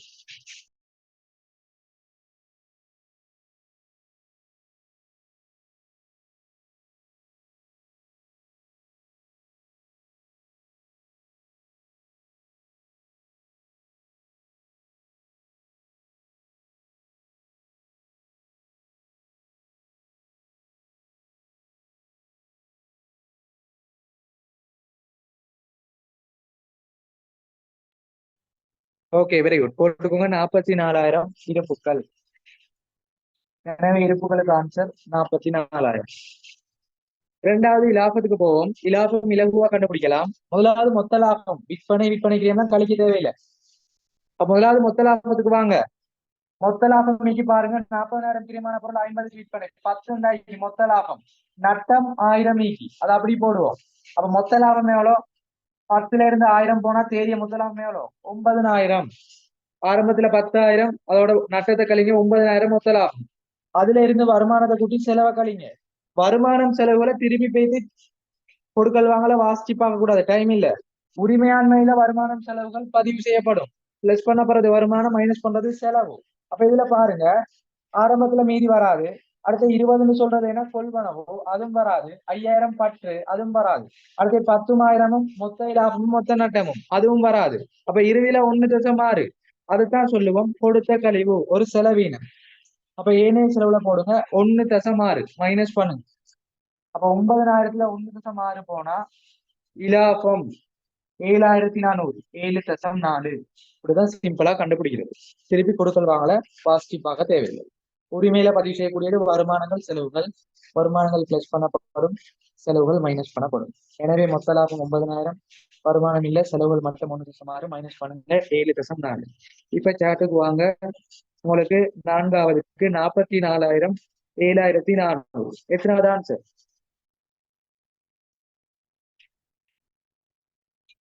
44,000 7,400 போட்டுக்கோங்க. 4வது ஆன்சர் 4வது. ஓகே, அடுத்தது போறோம் 5வது கேள்விக்கு போறோம். மூல ஆவணம் கேள்வி இலகுவானாங்க, ஆன்சர் பண்ணலாம் பாப்போம். கொடுக்கல் வாங்கல வாசிப்போம், டிரெக்டா மூல ஆவணத்தை கொடுப்போம். இதுல உங்களுக்கு கேட்கப்பட்ட கேள்வி 2023 மார்ச் மாத கொடுக்கல் வாங்கலை பிரதிபலிக்கும் மூல ஆவணங்களின் ஒழுங்கு வரிசை. அப்ப உங்களுக்கு சும்மா டிரெக்டா கேட்கப்பட்டிக்கு கொடுக்கல் வாங்கலுக்குரிய மூல ஆவணம். அப்ப இதுல நாங்க ஒரு நிறுவனத்துல இருப்புகள் என்னன்னு பார்க்க தேவையில்லை. உரிமையாளர் ரேட்லயா பதிவு செய்து, வாடிக்கையாளர் ரேட்லயா பதிவு செய்து, அதெல்லாம் பார்க்க தேவையில்லை. ஒரு நிறுவனம் எந்த பொருளை விற்பனை செய்தோ அது இருப்பு. அப்ப விற்பனை செய்யக்கூடியதை இருப்பா கருதி அந்த இருப்புகள் கடன் விற்பனையா இருந்தா விற்பனை நாளேடுன்னு போடணும். அது நடைமுறை அல்லா சொத்துக்களா இருந்தாலும் அதை நிறுவனம் விற்பனை செஞ்சா இருப்பா எடுக்கணும். ஓகே, 2வது உரிமையாளர் ஏடா வாடிக்கையாளர் ஏடா. உரிமையாளர் ஏடுனா டிரெக்டா மூலாவண மூலேடு போடுவோம். வாடிக்கையாளர் ஏடுனா அந்த மூல ஆவண மூலேட எதிரா பார்ப்போம். நமக்கு காசு பெறுவனவுண்டா அங்க காசு கொடுப்பனவுன்னு பார்ப்போம். கொள்வனவு நாளேடுனா விற்பனை நாளேடுன்னு பார்ப்போம். இப்படி நாங்க இருப்புக்களை பார்க்கணும். உரிமையாளரா வாடிக்கையாளரான்னு பார்க்கணும். தரவுகள் தரப்பட்டா இதுல நோமலா தரப்பட்டி மூல ஆவணத்தை கேட்டு அப்ப கொடுக்கல் வாங்கல் எழுதி டிரெக்டா மூல ஆவணத்தை கொடுப்போம். எனவே முதலாவது பாருங்க, முதலாவது உரிமையாளர் நிதியில் இருப்பு கொள்வனவு. உரிமையாளர் சொந்த நிதியில இருப்பு கொள்வனவு. முதலாவது உரிமையாளர் சொந்த பணத்துல இருப்பு கொள்வனவு. தேவன பண்ணிக்கோங்க, உரிமையாளரின் சொந்த பணத்தில் இருப்பு கொள்வனவு. என்ன மூல ஆவணம்? விசேட மூலேடுகளில் பதிவு செய்யப்படாத அனைத்தும் பொது நாட்குறிப்பேட்டில் பதிவு செய்யப்படும். எனவே போட்டுக்கோங்க நாட்குறிப்பேட்டு கைச்சார்ஜ், நாட்குறிப்பேட்டு கைச்சார்ஜ் அல்லது நாட்குறிப்பேட்டு உறுதி சீட்டு. பொது நாட்குறிப்பேட்டு உறுதி சீட்டு அது கைச்சார்ஜ். முதலாவது விசேட மூலேடுகள்ல பதிவு செய்யப்படலாட்டி பொது நாளேட்டுல போடுங்க. பொது நாளேட்டு உறுதி சீட்டு அல்லது கைச்சார்ஜ். அடுத்தது 2வது பொருள் பற்று. பொருள் பற்றும் விசேட மூலேடுகள்ல வராது. எனவே அதுக்கும் அதே ஆன்சர், நாட்குறிப்பேட்டு கைச்சார்ஜ். 2வது பொருள் பற்று, நாட்குறிப்பேட்டு கைச்சார்ஜ், அதுவும் பொது நாளேட்டில் பதிவு செய்யப்படும். அடுத்தது 3வது பாருங்க, இருப்பு கடன் விற்பனை. இருப்பு கடன் விற்பனை இடம்பெறுது. 40,000 கிரியமான இருப்புகள் 50,000 விற்பனை. இப்ப கடன் விற்பனைண்டா பட்டியல் அல்லது விற்பனை பட்டியல். இருப்பு கடன் விற்பனை பட்டியல் அல்லது விற்பனை பட்டியல். பட்டியல் சொல்லலாம் அல்லது விற்பனை பட்டியல் சொல்லலாம். அடுத்தது பாருங்க, உட்திரும்பல். 4,000 கிரியமான பொருள் 5,000 விற்பனை விலை, அது உட்திரும்பப்படுது. உட்திரும்பல். உட்திரும்பல் தான் செலவு தாள். உட்திரும்பல் நாளைக்குல பதிவு செய்வோம், செலவு தாள். அடுத்த இறுதியா பாருங்க, கடன் பட்டவரிடமிருந்து பெற வேண்டிய பணம் 10% கழிவுள்ள என்ன செய்யப்பட்டி பெறப்பட்டி. அப்ப காசு கிடைக்குது. எனவே காசு காசோலை பெறுவனம். காசு பெறுவனம் வருது. எனவே 10 சிம்பிளா ஆன்சர் பண்ணலாம். முதலாவது உரிமையாளர் சொந்த பணத்துல கொள்வனவு செய்யறாருன்னா பொது நாளேடு பொது நாட்குறிப்பேட்டு கைச்சாத்து. பொருள் பற்று அதே பொது நாளேடு பொது நாட்குறிப்பேட்டு கைச்சாத்து. இருப்பு கடன் விற்பனை விற்பனை நாளேடு பட்டியல் அல்லது விற்பனை பட்டியல். உட்திரும்பல் நாளேடு அல்லது விற்பனை திருமல் நாளேடு செலவுத்தால் காசு கிடைச்சிக்குது பற்றுச்சீட்டு. இந்த ஒழுங்கு வரிசை அடிப்படையில இப்ப ஆன்சரை பார்த்தா சரி. இப்ப பார்த்து சொல்லுங்க பாப்போம். எத்தனாவது ஆன்சர்? 4 கைச்சாத்து 4 கைச்சாத்த விற்பனை பட்டியல் செலவுத்தால் பற்றுச்சீட்டு. பேப்பர்ல பாருங்க எத்தனாவது ஆன்சர்.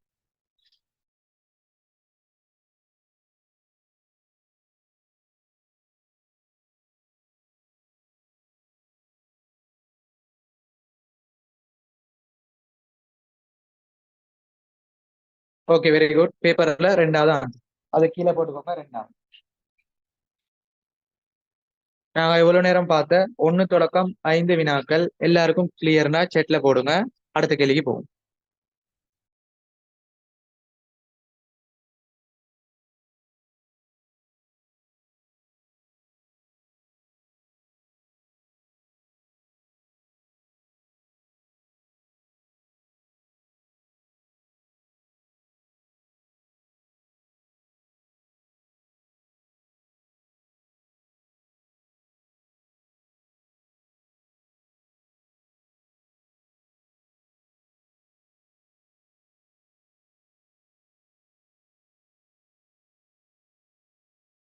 சரியா? நாங்க அடுத்தது 6வது கேள்விக்கு போவோம். இதை வேகமா நோட் பண்ணிக்கோங்க. முதல் 5 கேள்வி முடிஞ்சு அடுத்தது 6வது கேள்விக்கு போவோம்.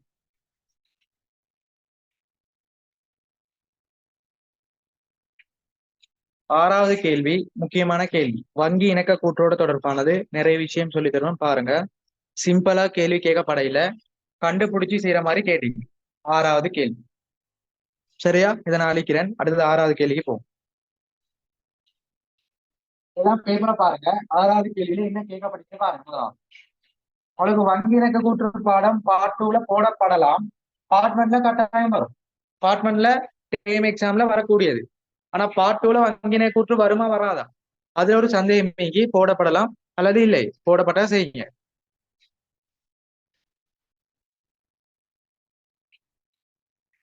ஓகே, 6வது கேள்வி பார்ப்போம்.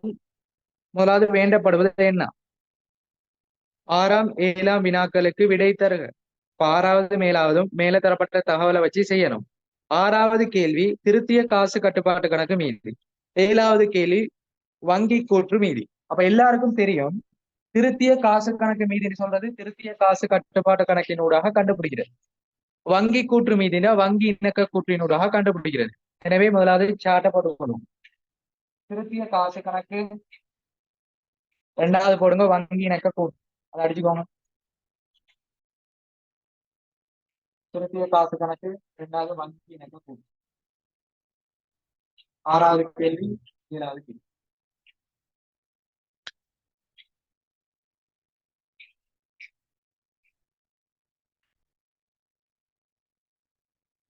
திருத்திய காசு கணக்கு வங்கி இணக்க கூற்று. வங்கி இணக்க கூற்றுல எப்படி வரும்? ஆரம்பத்துல திருத்திய காசு மீதியை போடுவோம். மாற்றப்படாத காசோலையை கூட்டுவோம். வசூலிக்கப்படாத காசோலையை கழிப்போம். திருத்திய காசு பிளஸ் மாற்றப்படாத காசோலை மைனஸ் வசூலிக்கப்படாத காசோலை. இறுதியில வரக்கூடியது வங்கி கூற்று மீதி. திருத்திய காசு கணக்கு எப்படி செய்வோம்? திருத்திய காசு கணக்கு ஆரம்பத்துல மீதிகளை பதிவு செய்வோம். காசு பெறுவனவு கொடுப்பனவு வரவு செலவு வைப்போம். அடுத்தது விடுபடலை பதிவு செய்வோம். நேரடி வைப்பு நிலையான கட்டளை பெறுவனவு கொடுத்து மறுக்கப்பட்ட காசோலை இதை வரவுல வைப்போம். நிலையான கட்டளை கொடுப்பனவு வங்கி அறவீடுகள் வைப்பிலிட்டு மறுக்கப்பட்ட காசோலை அதை செலவுல வைப்போம். ஏதாவது காசு தவறுகள் வழுக்கல் வந்தா பதிவு செய்வோம். இதெல்லாம் திருத்திய காசு கட்டுப்பாட்டு கணக்குல வரும். வங்கி இணக்க கூற்றுல மாற்றப்படாத காசோலையும் வசூலிக்கப்படாத காசோலையும் வரும். சிம்பிளான விஷயம். இப்ப நாங்க பார்ப்போம், உங்களுக்கு டிரெக்டா தரவுகள் தரப்பட்டிருக்குதா அல்லது கண்டுபிடிச்சு செய்யறது மாதிரி தந்திக்குதான்னு பார்ப்போம். ஓர்டரா பதிவு செஞ்சுட்டு போவோம். முதலாவது மார்ச் மாதம் தான் கேட்டிக்கு, அடுத்து மார்ச் மாதம் தான் கேட்டிக்கு. அப்போ மார்ச் மாதத்துக்குரியது மட்டும்தான் நாங்க கண்டுபிடிக்கிறோம். மேல பாருங்க, பரதன் நிறுவனத்தின் 2023 மார்ச் 1 காசு கட்டுப்பாட்டு கணக்கு மீதி 75,000, வங்கி கூற்று மீதி 70,000 மீதிகளின் வேறுபாட்டுக்கு சென்ற மாத மாற்றப்படாத வசூலிக்கப்படாத காசோலைகள் சொல்லி. ஓகே, அப்ப மார்ச் 1ல காசு கட்டுப்பாட்டு கணக்கு மீதி 75,000 மீதிதான் வங்கி கூற்று மீதி 70,000 மீதிதான். மார்ச் 1ல 75,000 சொல்றது திருத்திய காசுல ஆரம்பத்துல போடணும் 75,000. எனவே ஆரம்பத்துல எவ்வளவு 75,000 தரப்படி. வங்கி கூற்று மீதிய பாருங்க 70,000 தரப்படி. இது ஆரம்பத்துல உள்ள விஷயம். அப்ப ஆரம்பத்துல மீதியா போடுங்க 75,000. காசு மீதியில ஆரம்பத்துல போடுங்க 75,000.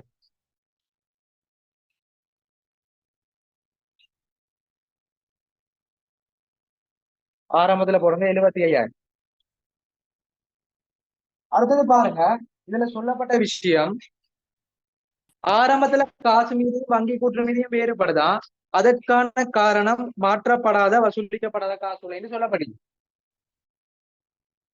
ஓகே, சென்ற மாதம் மாற்றப்படாத காசோலை வசூலிக்கப்படாத காசோலைகள் காரணமாகும்.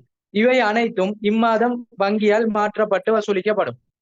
அப்ப உங்களுக்கு தியரியில என்ன சொல்லப்படுது, போன மாத மாற்றப்படாத வசூலிக்கப்படாத காசோலைகளா இருந்தா அது ஒட்டோவா அடுத்த மாதம் மாற்றப்படும் வசூலிக்கப்படும். அந்த மொத்த மாற்றப்படாத வசூலிக்கப்படாத காசோலைகள் இந்த மாதத்துல உள்ள வசூலிக்கப்பட்ட மாற்றப்பட்ட காசோலைகளுக்குள்ள உள்ளடங்கும். திருப்பி ஒருக்கா சொல்றேன், போன மாதம் மாற்றப்படாத வசூலிக்கப்படாத காசோலைகள் இருந்தா அது அடுத்த மாதம் மாற்றப்படும் வசூலிக்கப்படும். அது எங்க காணப்படும்னா வசூலிக்கப்பட்ட மாற்றப்பட்ட காசோலைகளுக்குள்ள காணப்படும். அதுல இருந்து நாம பிரிச்சு எடுக்கணும். சரி, இப்ப நாங்க கீழே வாரம் 2023 மார்ச் மாத காசு பெருவனவு நாளேடுகளின் மொத்தம் 1,45,000, காசு கொடுப்பனவுகளின் மொத்தம் 85,000. அப்ப காசு பெருவனவு காசு கொடுப்பனவு தரப்பட்டிக்கு அத வரவு செலவு வைங்க. காசு பெருவனவு காசு கொடுப்பனவு வரவு செலவு போடுங்க. 1,45,000 85,000. ஓகே, ரெண்டு முடிஞ்சு. அடுத்ததுக்கு வாரம் கைத்தேறிய காசோலை பணமாக்கப்பட்ட காசோலை. இதைத்தான் சொன்னேன், வசூலிக்கப்பட்ட காசோலை மாற்றப்பட்ட காசோலை தரப்பட்டிக்கு. அதுல பாருங்க, வசூலிக்கப்பட்ட காசோலையில சொல்லப்படிக்கு போன மாத வசூலிக்கப்படாத காசோலை மீதிதான். கைத்தேறிய காசோலைன்னா வசூலிக்கப்பட்ட காசோலை, அதுல போன மாதம் வசூலிக்கப்படாதீதான். ரெண்டாவது பணமாக்கப்பட்ட காசோலைன்னா மாற்றப்பட்ட காசோலை, அதுல சென்ற மாதம் மாற்றப்படாத காசோலை 13,000 ஈக்குதான். ஓகே, அப்ப நாங்க இந்த மாதத்துல மொத்தமா தரப்பட்டிக்கு வசூலிக்கப்பட்டது மாற்றப்பட்டது, அதுல போன மாதமும் காணப்படுதுன்னா அதை நாங்க கழிச்சு எடுக்கணும். அதை எப்படி செய்யறதுன்னு சொல்லித்தார். அதுக்கு கீழே வாங்க, நேரடியாக கிடைக்கப்பெற்ற பங்களாவும் நிலையான கட்டளை காப்புறுதி, அது ரெண்டையும் திருத்திய காசுல பதிவு செய்யுங்க. பங்களாவும்னா காசு கிடைக்கும், எனவே வரவுல போடுங்க. நிலையான கட்டளை கொடுக்கணும்னா செலவுல போடுங்க. வரவுல 8,000, செலவுல 4,000. பங்களாவும் 8,000, நிலையான கட்டளை கொடுக்கணும் 4,000. முடிஞ்சு. இப்ப நாங்க மெயினான விஷயத்துக்கு வரோம். இதுல பாருங்க, இந்த மாதம் மாற்றப்பட்ட காசோலை வசூலிக்கப்பட்ட காசோலை தரப்பட்டது. ஆனா நமக்கு என்ன தேவை, மாற்றப்படாததும் வசூலிக்கப்படாததும் தான் தேவை. அதை எப்படி கண்டுபிடிக்கிறேன்னு சமன்பாட்டினூடாக போவோம். கீழே போட்டுக்கோங்க, மாற்றப்படாத காசோலை சமன் மாற்றப்படாத காசோலை சமன் காசு கொடுப்பனவுகளின் மொத்தம். காசு கொடுப்பனவு நாளேற்ற மொத்தம், காசு கொடுப்பனவு நாளேற்று, அதுல இருந்து மாற்றப்பட்ட காசோலையை கழிக்கணும். நம்மளுக்கு காசு கொடுப்பனவு நாளேட்டுல ரெண்டு விஷயம் இருக்கு, மாற்றப்பட்டதும் மாற்றப்படாததும். எனவே காசு கொடுப்பனவு நாளேட்டுல இருந்து மாற்றப்படாத கண்டுபிடிக்கணும்டா மாற்றப்பட்ட காசோலை கழிச்சு விடுங்க. சிம்பிளான விஷயம். இதுக்குள்ள இந்த ரெண்டு நீக்கின்னு சொன்னா மாற்றப்பட்டதை கழிச்சா மாற்றப்படாதது வரும். எனவே முதலாவது கண்டுபிடிக்கணும் மாற்றப்படாத காசோலை, காசு கொடுப்பனவு நாளேட்டுல இருந்து மாற்றப்பட்டதை கழிங்க. ரெண்டாவது வசூலிக்கப்படாத காசோலை, வசூலிக்கப்படாத காசோலை. வசூலிக்கப்படாத காசோலை காசு பெருவனவு நாளேட்டுல, காசு பெருவனவு நாளேட்டுல ரெண்டு விஷயம் நீக்கி, வசூலிக்கப்பட்டதும் வசூலிக்கப்படாததும். எனவே வசூலிக்கப்படாது கண்டுபிடிக்கணும்னா வசூலிக்கப்பட்டதை கழிங்க. சரியா, சிம்பிளானது. இப்ப பார்ப்போம். இப்ப மொத்த காசு பெருவனவு காசு கொடுக்கணும் தரப்பட்டிக்கல, அதை அப்படி போடுங்க. 85,000, 1,45,000, 1,45, 85 முடிஞ்சு. இப்ப நாங்க வரப்போறோம், இந்த மாதத்துக்கு மாற்றப்பட்டது இந்த மாதத்துக்கு வசூலிக்கப்பட்டதை கண்டுபிடிச்சு கழிக்கணும். நமக்கு இந்த மாதத்துக்கு எவ்வளவு மாற்றப்பட்டது, இந்த மாதத்துக்கு எவ்வளவு வசூலிக்கப்பட்டது, அதை மட்டும் தான் கண்டுபிடிக்கணும். நமக்கு பேப்பர்ல தரப்பட்டது முழுமையாக வசூலிக்கப்பட்டது, முழுமையாக மாற்றப்பட்டது.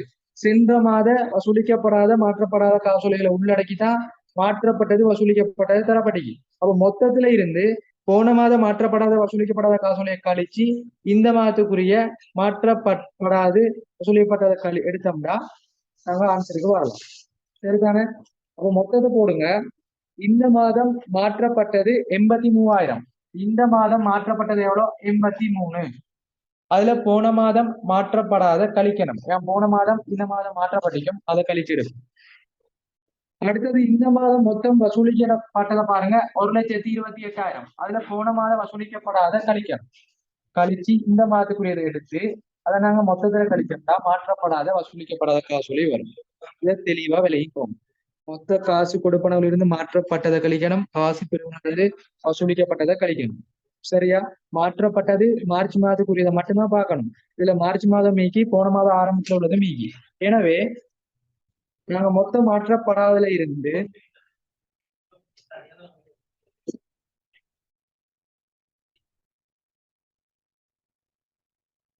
சரியா, மொத்த மாற்றப்பட்டதுல இருந்து போன மாதம் மாற்றப்பட்டதை கழிக்கணும், மொத்த வசூலிக்கப்பட்டதுல இருந்து போன மாதம் வசூலிக்கப்பட்டதை கழிக்கணும்.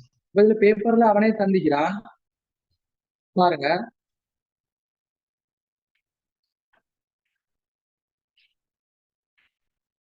பணமாக்கப்பட்ட காசோலையிலிருந்து கீழே தந்திக்கிறான் சென்ற மாதம் மாற்றப்படாத காசோலை 13,000.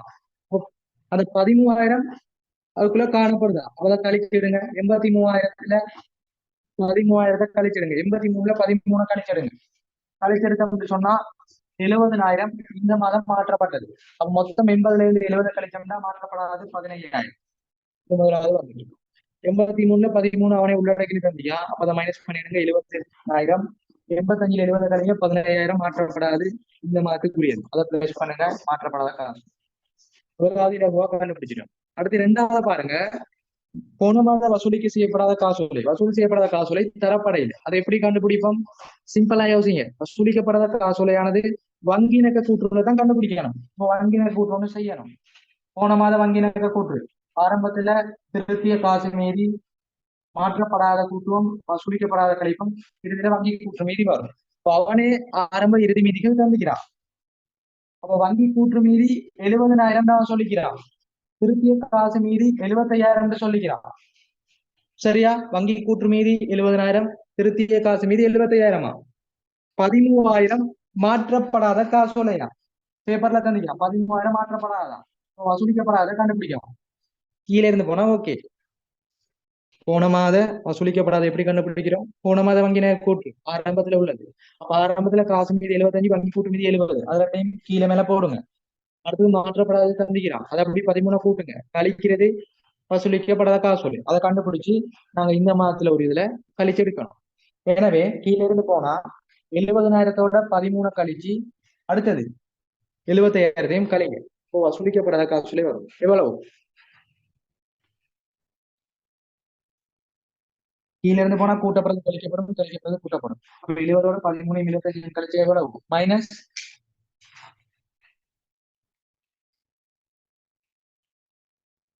மைனஸ் 18,000 வருதான்னு பாருங்க. தெரியுது. மைனஸ் 18,000.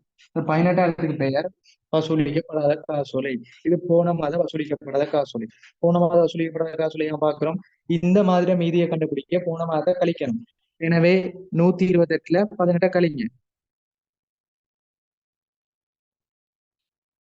இப்ப நாங்க கழிச்சோம்னு சொன்னா 110,000 வசூலிக்கப்படாத காசோலை இந்த மாதத்துக்கு எவ்வளவு? 35,000. இதை நீங்க இந்த மாத வங்கி இணக்க கூட்டுல போடுங்க. 35,000 மைனஸ்.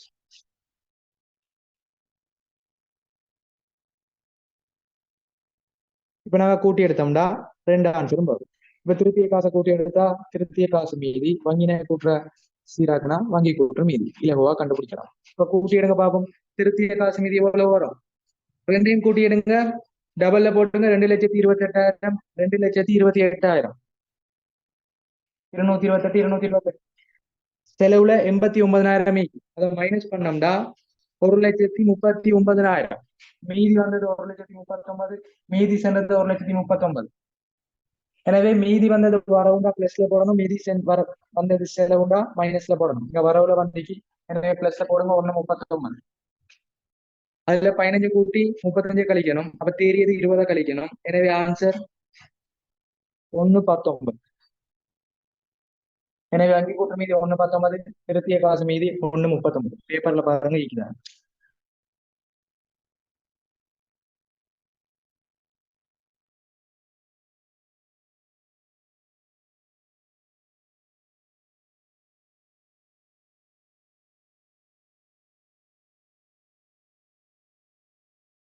பார்த்து சொல்லுங்க. ஆறாவது 1,39,000, ஏழாவது 1,19,000. எத்தனாவது ஆன்சர்? இது அவ்வளவு தெளிவா பொறுமையா சொல்லி தந்துட்டேன். அழகா எழுதிக்குவோங்க. ஆறாவதுக்கு பாருங்க, 1,39,000 பேப்பர்ல தரப்பட்டிருக்கு. ரெண்டாவது ஆன்சர் போட்டுக்கோங்க, ரெண்டாவது. அடுத்தது ஏழாவது 1,19,000 பேப்பர்ல பாருங்க, நாலாவது ஆன்சர் போட்டுக்கோங்க. இந்த வங்கியில கூற்று கேள்வி கிளியர்னா செக்ல போடுங்க. அடுத்த கேள்வி.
சரி, அடுத்த கேள்விக்கு போவோம். கட்டுப்பாட்டு கணக்கு இது அளிக்கிறேன். அடுத்தது கட்டுப்பாட்டு கணக்குக்கு போவோம். வங்கினுக்கு கூற்று மாதிரியே கட்டுப்பாட்டு கணக்கும் இலகுவான கேள்வி. உங்களுக்கு கடன்பட்டோர் கட்டுப்பாட்டு கணக்கு, கடன் கொடுத்தோர் கட்டுப்பாட்டு கணக்கு ரெண்டையும் வச்சு வரும். பார்ப்போம். இந்த கேள்வியை தெளிவா பார்த்துக்கோங்க. எப்படி கட்டுப்பாட்டு கணக்கு செய்யறது, எப்படி நாங்க இணக்க கூற்றுல பிளஸ் மைனஸ் பண்றது, இலகுவா சொல்லித்தரேன், பார்த்துக்கோங்க.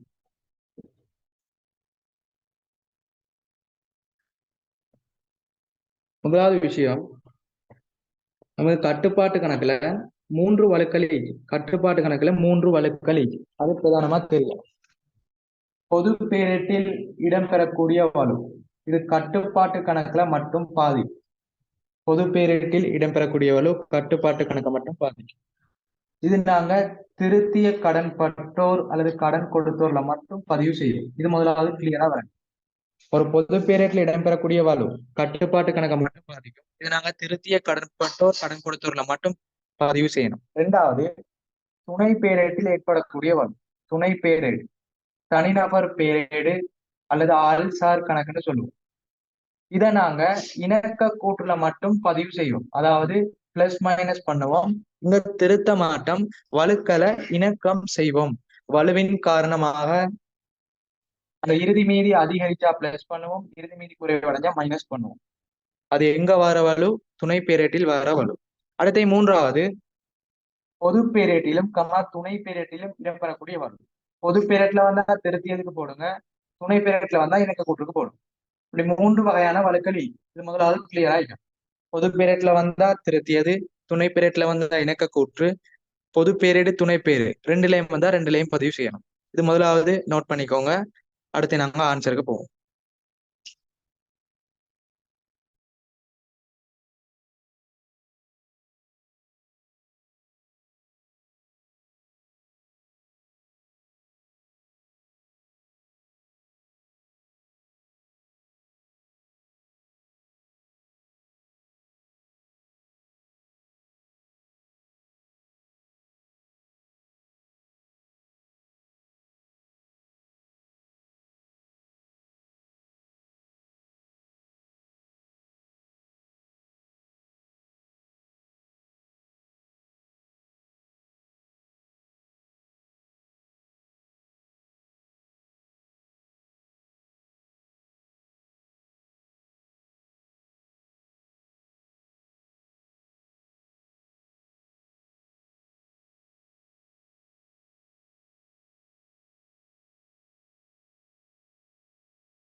ஓகே, கேள்வியில பாருங்க, உங்களுக்கு கேட்கப்பட்டது திருத்தமுன் கடன்பட்டோர் கட்டுப்பாட்டு கணக்கு மீதி, திருத்திய கடன்பட்டோர் கட்டுப்பாட்டு கணக்கு மீதி. எனவே போட்டுக்கோங்க, உங்களுக்கு திருத்தமுன் மீதியும் கேட்டீங்க, திருத்தியதும் கேட்டீங்க.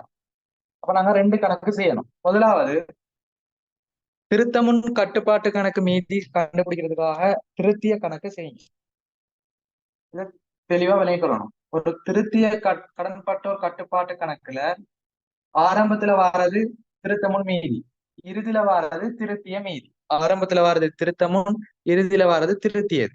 அப்ப உங்களுக்கு திருத்தமுன்னும் கேட்டீங்க, திருத்தியதும் கேட்டீங்க. அப்ப இந்த ரெண்டு விஷயத்தையும் ஒரே கணக்குல செய்ய இயலாது. எனவே திருத்தமுன்ன திருத்திய கணக்கினூடாக செய்யணும். ரெண்டாவது, திருத்திய கடன்பட்டோர் மீதி இணக்க கூற்றுல ஆரம்பத்துல போடுவோம். அதை நாங்க இணக்க கூற்றினூடாக கண்டுபிடிப்போம். அப்ப கடன்பட்டோர் இணக்க கூற்று, அதுல திருத்திய கடன்பட்டோர் மீதி பிளஸ் மைனஸ் இறுதியில வாரது பட்டியல் மீதி அல்லது பேரேட்டு மீதி அல்லது அட்டவணை மீதி. சரியா? திருத்திய கடன்பட்டோர் கணக்குல ஆரம்பத்துல வரக்கூடியது திருத்தமுன் மீதி, இறுதியில வரக்கூடியது திருத்திய மீதி. அது ரெண்டையும் நாங்க ஒரே கணக்குல செய்யலாது. அதனால திருத்திய கடன்பட்டோர் கட்டுப்பாடு கணக்குல ஆரம்ப மீதியை கண்டுபிடிப்போம், இணக்க கூற்றுல திருத்திய மீதியை கண்டுபிடிப்போம். இது ரெண்டையும் அடிச்சுக்கோங்க. திருத்திய கடன்பட்டோர் கட்டுப்பாட்டு கணக்குல பொது பேரேட்டில் இடம்பெறக்கூடிய வலு மட்டும் வரும். அதனால இரட்டை பதிவுக்கமே திருத்தம் செய்யணும். இணக்க கூற்றுல துணை பேரேட்ல வாரது மட்டும் வரும், அங்க நாங்க இணக்கம் செய்யணும். அடுத்த விஷயம், எப்படி பிளஸ் மைனஸ் பண்றது தெளிவா சொல்லிட்டார். ஒரு கடன்பட்டோர் பேரேடு ஒண்ணு சிம்பிளா போடுங்க. கடன்பட்டோர் பேரேடு, கடன்பட்டோர் சொத்து, எனவே வரவுல பிளஸ் செலவுல மைனஸ். கடன்பட்டோர் பேரேடு வரவுல பிளஸ் செலவுல மைனஸ். எனவே இந்த கடன்பட்டோர் மீதி, இறுதி மீதி அதிகரிச்சா பிளஸ் பண்ணுவோம், அந்த இறுதி மீதி குறைவடைஞ்சா மைனஸ் பண்ணுவோம். இப்படித்தான் நாங்க பிளஸ் மைனஸ் பண்றது. கடன்பட்டோர் பேரேட்டின் இறுதி மீதி அதிகரிச்சா பிளஸ், குறைஞ்சா மைனஸ். இது நாங்க இணக்க கூட்டுல பிளஸ் மைனஸ் மட்டும் பண்ணுவோம், வழுக்களின் காரணமாக திருத்துறது இல்லை. இப்ப நாங்க கொடுக்கல் வாங்கலுக்கு வர போறோம். பாருங்க, முதலாவது பாரி நிறுவனத்தில் 31/3/2023 முடிவடைந்த மாதத்துக்கான கடன்பட்டோர் பேரேட்டு பட்டியல் மீதிகளின் கூட்டுத்தொகை 53,000. அப்ப பட்டியல் மீதி தந்துக்கிறான், கட்டாயம் தரணும். தந்தா தான் கீழே இருந்து போய் திருத்தியதை கண்டுபிடிச்சு திருத்தியதை பதிவு செஞ்சு ஆரம்பத்தை கண்டுபிடிக்கணும். அப்ப பட்டியல் மீதியை போடுங்க 53,000 இறுதியில. முதலாவது ஓகே.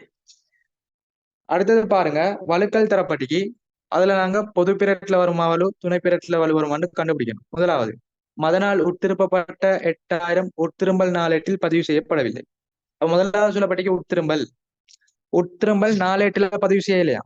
அப்ப இந்த வலு என்னன்னு சொல்றது, பொது பேரேட்டிலும் தாக்கம் செலுத்தும், துணை பேரேட்டிலும் தாக்கம் செலுத்தும், ரெண்டுலையும் தாக்கம் செலுத்தக்கூடிய வலு தான் இது. ஒரு நாளேட்டுல கொடுக்கல் வாங்கணும்னு பதிவு செய்யப்படலாட்டி அது பொது பேரேட்டுக்கும் போய்க்காது, துணை பேரேட்டுக்கும் பதிவு செஞ்சிக்க மாட்டோம். எனவே கட்டுப்பாட்டு கணக்குலையும் தாக்கம் செலுத்தும், இணக்க கூற்றுலையும் தாக்கம் செலுத்தும், ரெண்டுலையும் பதிவு செய்யணும். இதை முதலாவது கிளியரா விளங்கிக்கோங்க.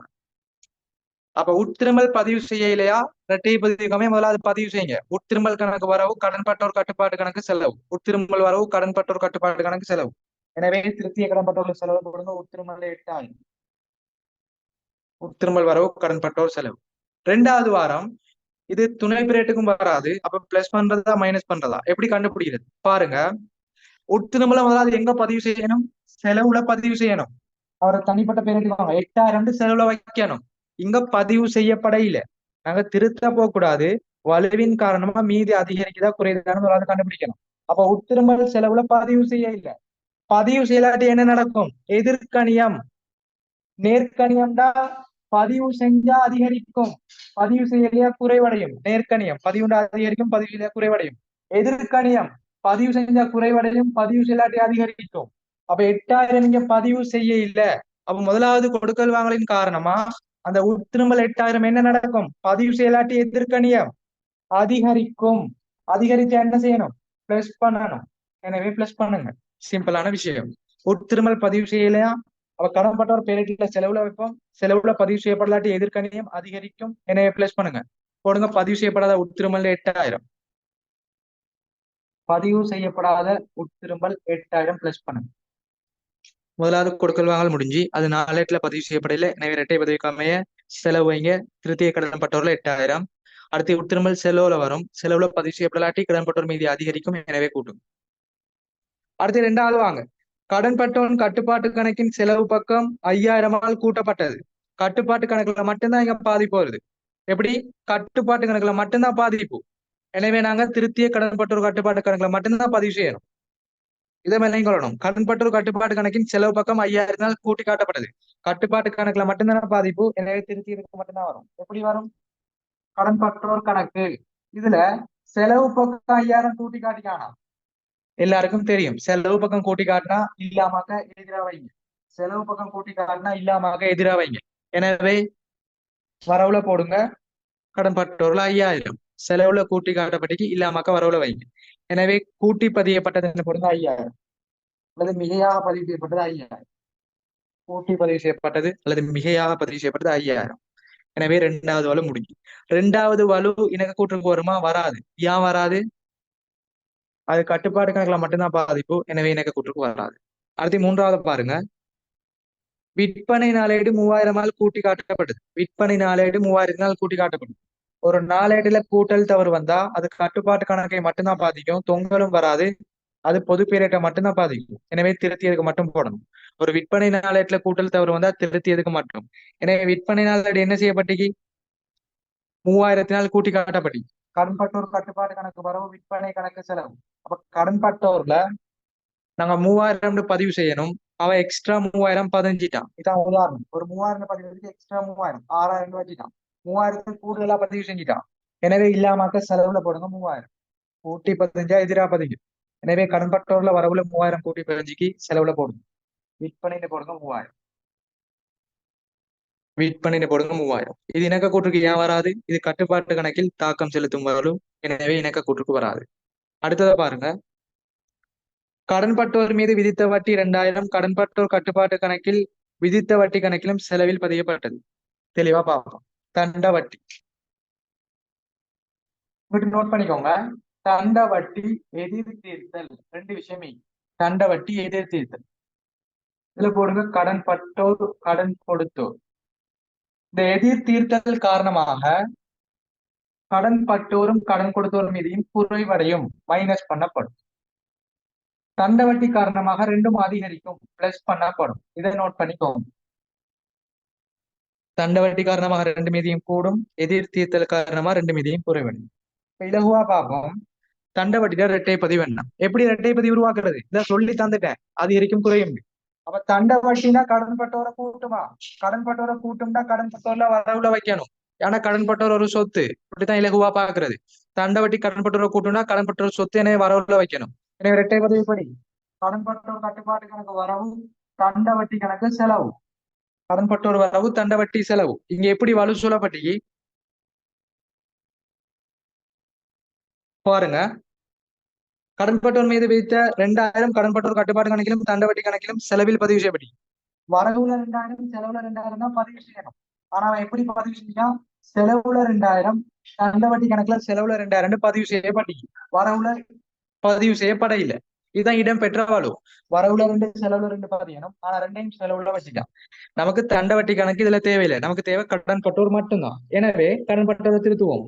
முதலாவது செலவுல பதிவு செய்யப்பட்டதை இல்லாம ஒரு 2000. அப்ப செலவுல உள்ளது இல்லாம போயிடும். செலவுல பதிவு செய்யப்பட்டது இல்லாம ஒரு 2000. அடுத்தது சரியான பதிவுக்கு ஒரு 2000 போட்டுக்கோங்க. செலவுல பதிவு செய்யப்பட்டது இல்லாம ஒரு 2000 பதிவு செய்யுங்க. அடுத்தது சரியான 2000, ரெண்டையும் கூட்டினா 4000 கடன்பட்டோர் கணக்குல வரவுல போடும். செலவுல பதிவு செய்யப்பட்டது இல்லாம ஒரு 2000. அடுத்தது வரவுல உண்மையாக ஒரு 2000 பதிவு செய்யுங்க. எனவே 4000 வரவுல பதிவு செய்யணும். எனவே திருத்திய கடன்பட்டோர் கணக்குல போட்டுக்கோங்க. தண்ட வட்டின்னு 4000. தண்ட வட்டின்னு 4000. பக்கம் மாறி பதிவு செஞ்சா பெருமதி டபுளா வரும். இது ஞாபகம் வச்சுக்கோங்க. பக்கம் மாறி பதிவு செஞ்சா பெருமதி இரட்டிப்பா வரும், டபுளா வரும். எனவே செலவுல பதிவு செய்யப்பட்டது இல்லாம 2000, சரியான பதிவுக்கு 2000, மொத்தம் 4000. திருத்தி இதுல போடுங்க தண்ட வட்டி. இது இணக்க கூட்டுக்கு வராதுன்னா அது கட்டுப்பாட்டு கணக்கில் பெற்றவர்களோ துணை பிரேட்ல வராது. இவ்வளவுதான் சிம்பிளான விஷயம். வலுக்கள் தரப்பட்டா பொது பிரேட்ல கட்டுப்பாட்டு கணக்குல வந்தா ரெட்டை விதிகளை திருத்துங்க. துணை பிரேட்ல வந்தா தனி பிரேட்டுக்கு வாங்க. மீதி அதிகரிச்சா கூட்டுங்க, குறைஞ்சா மைனஸ் பண்ணுங்க. இப்ப கூட்டி எடுத்தோம்னா ஆன்சர் கூட்டி எடுங்க பார்ப்போம். முதலாவது இணக்க கூட்டுற சீராக்குங்க, திருத்திய மீதி வரும். 53ல 8 போனா 53,000த்துல 8 போனா எவ்வளவு? முதலாவது 45,000 போடுங்க. திருத்திய கடன்பட்டோர் மீதி 45,000. அந்த 45,000த்தை திருத்திய கணக்குல போடுங்க. சும்மா பிளஸ்ல வந்தா வரவு மீதி. எனவே 45,000 மீதி வந்தது. மீதி சென்றது 45,000. இப்ப கூட்டி எடுத்தா ஆரம்ப மீதி வரும். இறுதி மீதி வர உண்டா, ஆரம்ப மீதியும் வரவும். இப்ப கூட்டணும்னு சொன்னா 45,000 8,000 3,000 கூட்டுனா 56,000. 56 56 56,000த்துல இவ்வளவு கழிக்கணும். 5,000 4,000 9,000 கழிங்க. கழிச்சோம்னு சொன்னா 47,000 ஆரம்ப மீதி. எனவே முதலாவது ஆன்சர் திருத்தமுன் 47. ரெண்டாவது ஆன்சர் திருத்தியது 45,000. பேப்பர்ல பாருங்க 47,000 45,000 தரப்பட்டியாங்க. இது கிளியர்னா செக்ல போடுங்க. அடுத்த கேள்விக்கு போகும்.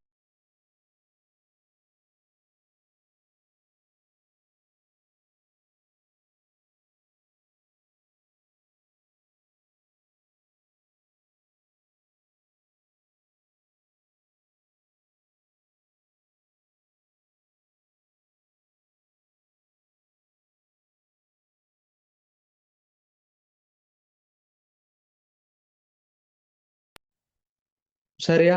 இப்ப திருத்திய கடன்பட்டோர் மீதி 45, திருத்தமுன் 47. பேப்பர்ல பாருங்க திருத்தியது 45, திருத்தமுன் 47. ஆன்சர் எத்தனாவது? முதலாவது ஆன்சர் போட்டுக்கோங்க. முதலாவது ஆன்சர். இப்ப நாங்க அடுத்த கேள்விக்கு போவோம். 9வது தொங்கல் கணக்கு இலாபம். 9வது தொங்கல் கணக்கு இலாபம். அதை எப்படி இலகுவா கண்டுபிடிக்கிறதுன்னு பார்ப்போம். உங்களுக்கு நான் தனித்தனியே சொல்லித்தரேன். ஃபுல்லா விளக்கமா விளங்கிக் கொள்றதுக்கு நீங்க எக்ஸாம்ல ஒரே டைம்ல செய்யணும். சரியா? அடுத்தது 9வது கேள்விக்கு போவோம். தொங்கல் கணக்கு இலாபம். இதை அழிக்கிறேன். போட்டுக்கோங்க. தொங்கல் கணக்கு 1. அடுத்தது லாபம்னு ஹெடிங் போடுங்க. தொங்கல் கணக்கு அடிச்சுக்கோங்க. அடுத்தது லாபம்னு ஹெடிங் போடுங்க.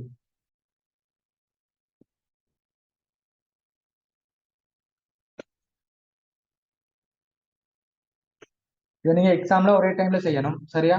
இது பேப்பர் கொஞ்சம் ஹார்டா இருக்கிறதால நான் உங்களுக்கு தனித்தனியே சொல்லி தரேன். தொங்கல் கணக்கு அடுத்தது இலாபம். தொங்கல் கணக்குண்டா இரட்டை பதிவை போடுவோம். தொங்கல் வரவுண்டா வரவு, செலவுண்டா செலவு. அது சிம்பிளானது. ரெண்டாவது லாபத்துக்கு பாருங்க. இலாபம் எப்படி செய்யறது? வருமானமும் செலவும். அது மட்டும்தான். வருமானம் செலவு. சரியா? வருமானம்டா பிளஸ், செலவுண்டா மைனஸ். வருமானம்டா பிளஸ் பண்ணுவோம், செலவுண்டா மைனஸ் பண்ணுவோம். இதுதான் இலாபம். இப்ப நாங்க தொங்கல்ல வரக்கூடிய கொடுக்கல் வாங்கலை மட்டும் பார்க்கணும். வெளிக்காட்டும் வலுவை மட்டும் பார்க்கணும். ஏற்கனவே தெளிவா சொல்லி தந்தேன். ஃபர்ஸ்ட் டைம் பேப்பர் போடப்பட்ட யூடியூப்ல அதையும் பார்த்துக்கோங்க. அதுலயும் வலு தொடர்பா தெளிவா சொல்லி கொடுத்தேன். வெளிக்காட்டும் வலு, வெளிக்காட்டா வலு. சரியா? இப்ப இதுல பாருங்க. முதலாவது மதனால் உட்திருப்பப்பட்ட உட்திரும்பல் நாளேட்டில் பதிவு செய்யப்படல. முதலாவது விடுபட்ட வலு நாளேடுகள்ல முழுமையா பதிவு செய்யப்பட இல்லை. எனவே தொங்கல் வராது. உட்திரும்பல் கணக்கு வரவு, கடன்பட்ட ஒரு செலவு, தொங்கல் வராது. எனவே பதிவு செய்ய தேவையில்லை. ரெண்டாவது கடன்பட்டோர் கட்டுப்பாட்டு கணக்கின் செலவு பக்கம் 5,000 மிகையாக கூட்டப்பட்டது. அப்ப ரெண்டாவது வாரம் கடன்பட்டோர் செலவு பக்கம் மிகையாக கூட்டப்பட்டியான். அப்ப தனிநபர் கணக்கு, தனிநபர் ஒரு கடன்பட்டோர்ல ஒரு கணக்குல என்ன நடந்துக்கு 5,000 மிகையா கூட்டப்பட்டிக்குதான். இதுக்கு தொங்கல் வருமா இல்லையா பாருங்க. கடன்பட்டோர் கட்டுப்பாட்டு கணக்கின் செலவு பக்கம் 5,000 கூட்டப்பட்டது. ஒரு கட்டுப்பாட்டு கணக்குல இடம்பெறக்கூடியவளுக்கு தொங்கல் கட்டாயம் வரும். பொது பேரிடருக்கு மாற்றும் போது இடம்பெறக்கூடியவளு கட்டாயம் தொங்கல் வரும். அப்ப கட்டுப்பாட்டு கணக்குல 2 பதிவுல ஒரு பதிவு சரியா பதிஞ்சுப்பான், இன்னொரு பதிவு பதிவு செஞ்சுக்க மாட்டான். ஒரு பதிவு பதிவு செஞ்சுப்பான், இன்னொரு பதிவு பிழையாக பதிவு செஞ்சுப்பான். ஒரு பதிவு சரியாயிக்கும், இன்னொரு பதிவு பக்கம் மாறி பதிஞ்சுப்பான். இப்படி டிஃப்ரெண்டா வரும். 2 பதிவுல ஒன்னொரு பதிவு சரி, ஒரு பதிவு பதிய இல்லை. ஒரு பதிவு சரி, இன்னொரு பதிவு பிழையா பதிவு செய்யப்பட்டீங்க. ஒரு பதிவு சரி, இன்னொரு பதிவு பக்கம் மாறியோ கூட்டி குறைச்சோ பதிவு செய்யப்பட்டீங்க. இப்படி வரக்கூடிய சந்தர்ப்பத்துல கட்டாயம் தொங்கல் வரும். சரியாக பதிவு செய்யப்பட்டதுக்கு தொங்கல் போடுங்க, பிழையாக உள்ளதை திருத்துங்க. சரியாக பதிவு செய்யப்பட்டது தொங்கல், பிழையாக உள்ளதை திருத்துங்க. எனவே கடன்பட்டோர் கட்டுப்பாட்டு கணக்குல செலவுல பாருங்க. கடன்பட்டோர் கட்டுப்பாட்டு கணக்கில் செலவு பக்கம் 5,000 மிகையாக கூட்டப்பட்டது. இப்ப செலவுல 5,000 வந்தீங்க. எனவே செலவுல 5,000 அதை இல்லாமக்க வரவுல 5,000 போடுங்க. செலவுல 5000, அது இல்லாமக்க வரவுல 5000 போடுவீங்க. அப்ப இரட்டை பதிவு எப்படி வரும்? கடன்பட்டோர் கட்டுப்பாட்டு கணக்கு வரவு 5000, தொங்கல் கணக்கு செலவு 5000. சிம்பிளானது. செலவுல உள்ளதை வரவுல வைக்கணும். எனவே வரவுல கடன்பட்டோர்னு வரும். மற்றத தொங்கல்னு போடணும். எனவே கடன்பட்டோர் கட்டுப்பாட்டு கணக்கு வரும் 5000, தொங்கல் கணக்கு செலவு 5000. எனவே தொங்கல் கணக்குல போடுங்க கடன்பட்டோர்னு 5000. சரியா? இது சிம்பிளானது. அடுத்ததுக்கு போகும். செலவுல 5000 கூட்டி பதிவு செய்யப்படுகிற தம்பி, அதை வரவுல போடுறோம். எனவே வரவுல கடன்பட்டோர் 5000, மற்றதை போடுவீங்க தொங்கல் கணக்கு செலவு 5000. தொங்கல்ண்டா தொங்கல் கணக்குல செலவுல போடுங்க கடன்பட்டோர்னு 5000. சரி, அடுத்ததுக்கு போறோம்.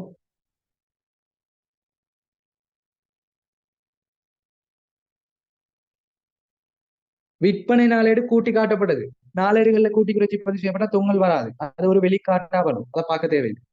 அடுத்தது பாருங்க, இஎன்ஆ கடன்பட்டோர் மீது விதித்த வட்டி ரூபாய் 2000 கடன்பட்டோர் கட்டுப்பாட்டு கணக்கிலும் விதித்த வட்டி கணக்கிலும் செலவிடப்பட்டது.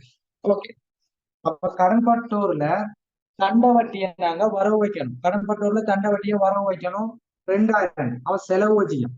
செலவு வச்சது இல்லாம ஒரு பதிவு. கடன்பட்டோர்ல செலவு வச்சிக்கான், அது இல்லாம ஒரு பதிவு வரவுல. சரியான ஒரு பதிவு வரவுல. எனவே டபுளா 4000 சொல்லிட்டாங்க.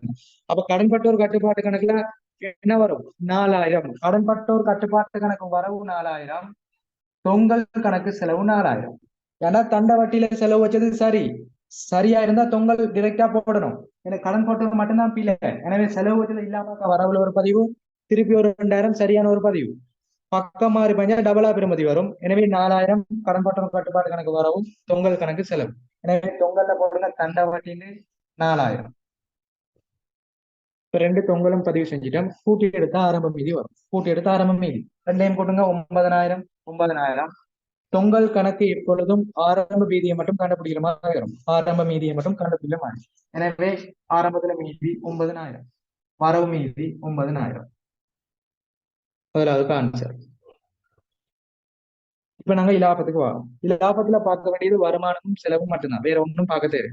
தரப்பட்ட 4 பொருட்கள் வாங்கல. உத்திரும்பல் ஒன்று தரப்படிக்கு, தண்ட வட்டின்னு ஒன்று தரப்படிக்கு. உத்திரும்பல் ஒன்று தரப்படிக்கு, தண்ட வட்டின்னு ஒன்று தரப்படிக்கு. அதை மட்டும்தான் பார்க்கணும். அப்ப இதுல பாருங்க, முதலாவது உத்திருமல் பதிவு செய்யப்படையில. உத்திருமல் சொல்றது முதலாவது என்ன செய்வோம்? விற்பனையில உத்திருமலை கழிக்கணும். இங்க உத்திருமலை கழிக்கவே இல்லையா? கழிக்கலாட்டி லாபத்துக்கு என்ன நடக்கும்? விற்பனையில இருந்து உத்திருமலை கழிக்கணும். உத்திருமலை கழிச்சோம்னா குறைவடையும். இங்க உத்திருமலை கழிக்கல, கழிக்கலாட்டி லாபம் அதிகரிக்கும். சரியா? கேள்விய பாருங்க. இலாபத்தில் ஏற்பட்ட தாக்கம் மேற்படி பிழைத்தவர்களால் தொங்கல் கணக்கு மீதியும் இலாபத்தில் ஏற்பட்ட தாக்கமும். இந்த பிழையை திருத்த சொல்லையில இந்த தவறுகளால் இலாபத்தில் ஏற்பட்ட தாக்கம், இந்த பிழையால என்ன நடந்தீங்க? ரெண்டு முறையில லாபம் கேட்பான். ஒண்ணு திருத்திய பிறகு லாபம், ரெண்டாவது திருத்த முன் லாபம். அதாவது வழுக்களினால் இலாபத்தில் தாக்கம், வலுவை திருத்திய பிறகு இலாபத்தில் தாக்கம். திருத்திய பிறகுன்னா இரட்டை பதிவு போட்டு திருத்துவீங்க. வலுக்களினால்தான் அந்த வலுவின் காரணமா இலாபத்துல தாக்கம் என்ன? வலுவின் காரணமா லாபம் கூடுதா குறையுதா? அதை மட்டும் பார்க்கணும். அப்ப முதலாவது உட்திரும்பல் பதிவு செய்யப்பட இல்லை. உட்திரும்பல கழிப்போம், இங்க கழிக்கப்பட இல்லை. உட்திரும்பல கழிச்சா என்ன நடக்கும்? இலாபம் குறைவடையும். உட்திரும்பல கழிச்சா லாபம் குறைவடையும். இங்க கழிக்க இல்லை. எனவே உட்திரும்பல கழிக்கலாட்டி இலாபம் அதிகரிக்கும். எனவே நாங்க என்ன செய்யணும்? இலாபத்துல கூட்டணும். இதை தெளிவாக விளங்கிக்கோங்க. ஏன்டா இங்க திருத்த சொல்லையில வலுவின் காரணமா தான் லாபம் கேட்டு. அப்போ வலுவின் காரணமா லாபத்துல என்னன்னு பார்க்கணும். உட்திருமலை கழிக்கலாட்டி லாபம் கூடும். எனவே கூட்டுங்க. உட்திருமல் 8000. உட்திருமல் 8000.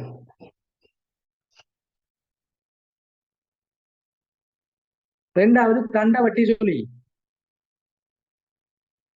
ரெண்டாவது பாருங்க, தண்ட வட்டி இது.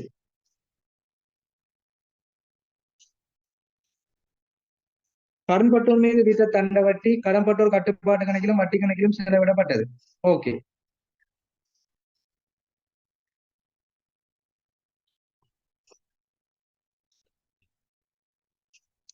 தண்ட வட்டின்னு சொல்றது நமக்கு என்ன? ஒரு வருமானமா செலவா? சொல்லுங்க பாப்போம். அடுத்தது விற்பனை நாளேடு தரப்படுகிறது. விற்பனை நாளேடு ஒரு வருமானம். கடன்பட்டோர் கட்டுப்பாட்டு கணக்குன்னா சொத்து, அது பதிவு செய்ய தேவையில்லை. அடுத்தது பாருங்க, விற்பனை நாளேடு 3000 கூட்டி காட்டப்படுது. விற்பனை நாளேடு விற்பனை நாளேடு. ஓகே, இப்ப விற்பனை நாளேடுனா என்ன? ஒரு விற்பனை நாளேடா கடன் விற்பனை வருமானம். அப்ப விற்பனை நாளேடு அங்க என்ன சொல்லப்பட்டிக்கு? 3000 கூட்டி காட்டப்பட்டிக்கான். விற்பனைனா வருமானமா காட்டப்பட்டிக்கு. ஒரு வருமானமா காட்டப்பட்டிக்கு 3000. வருமானமா காட்டப்பட்டா லாபம் என்ன இருக்கும்? கூட்டப்படும். இது எல்லாருக்கும் தெரியும். இந்த பிழையை திருத்த தேவையில்ல, பிழையினால தாக்கத்தை மட்டும் பாருங்க. விற்பனை 3000 கூடுதலா வச்சுக்கானா, ஒரு விற்பனையா காட்டினா அது வருமானமா காட்டினா லாபம் கூடும். எனவே 3000 கூடுங்க விற்பனை. முதலாவது உட்திருமல் பதியாதன் காரணமா லாபம் அதிகரிக்கும், கூட்டுங்க 8000. ரெண்டாவது விற்பனையை கூட்டி வச்சுக்க, விற்பனையை கூட்டினா வருமானம் கூடுது, எனவே லாபம் கூடும், 3000 கூட்டும். வேற ஏதாவது சரி வருமா சொல்லுங்க பாப்போம். இங்க இதுல பாருங்க, மூன்றாவது தண்ட வட்டியை செலவு வச்சுட்டானா, ஓகே, அதுல ஒரு வலுவும் சொல்ல இல்லை, அதனால தண்ட வட்டி வராது. ஏன் தண்ட வட்டி வராதுன்னா, இந்த தண்ட வட்டி சரியாக பதிவு செய்யப்பட்டிருக்கு. சரியா பதிவு செஞ்சதை நாங்க ஒண்ணும் செய்ய தேவையில்லை, இந்த பிழையை மட்டும்தான் நாங்க பார்க்கணும். முதலாவதுல உட்திருமல் பதிவு செய்யப்படையில லாபம் அதிகரிக்கும் கூட்டுவீங்க, விற்பனை கூடுதலா பதிவு செய்யப்பட்டு லாபம் அதிகரிக்கும் கூட்டுவீங்க. தண்ட வட்டியை உரிய கணக்குல செலவுல வச்சுட்டான், அதனால தண்ட வட்டி பார்க்க தேவையில்லை. எனவே ரெண்டையும் கூட்டினா ரூபா 11,000 அதிகரிக்கும். ரூபா 11,000 அதிகரிக்கும். எனவே 9வது ஆன்சரை பாருங்க. தொங்கல் கணக்கு வரவு மீதி 9,000, இலாபத்தில் ஏற்பட்ட தாக்கம் 11,000 அதிகரிக்கும். பேப்பர்ல பாருங்க, இதுதான் ரூபா 9,000 வரவு மீதி 11,000 அதிகரிக்கும். எத்தனாவது ஆன்சர் போட்டுக்கோங்க? மூன்றாவது. வரவு மீதி 9,000, 11,000 அதிகரிக்கும், மூன்றாவது போட்டுக்கோங்க. சரியா? இதுதான் இலகுவா செய்யறது கட்டுப்பாட்டு கணக்கு தொங்கலோட தொடர்பு பட்டம். இதை வேகமா எழுதிட்டு கிளியர்னா போடுங்க. அடுத்தது 10வது 11வது நோட்ஸ் கேள்விக்கு போகும். 10, 11 நோட்ஸ் கேள்வி. இதை குயிக்கா போட்டுக்கோங்க, எல்லாருக்கும் கிளியர்.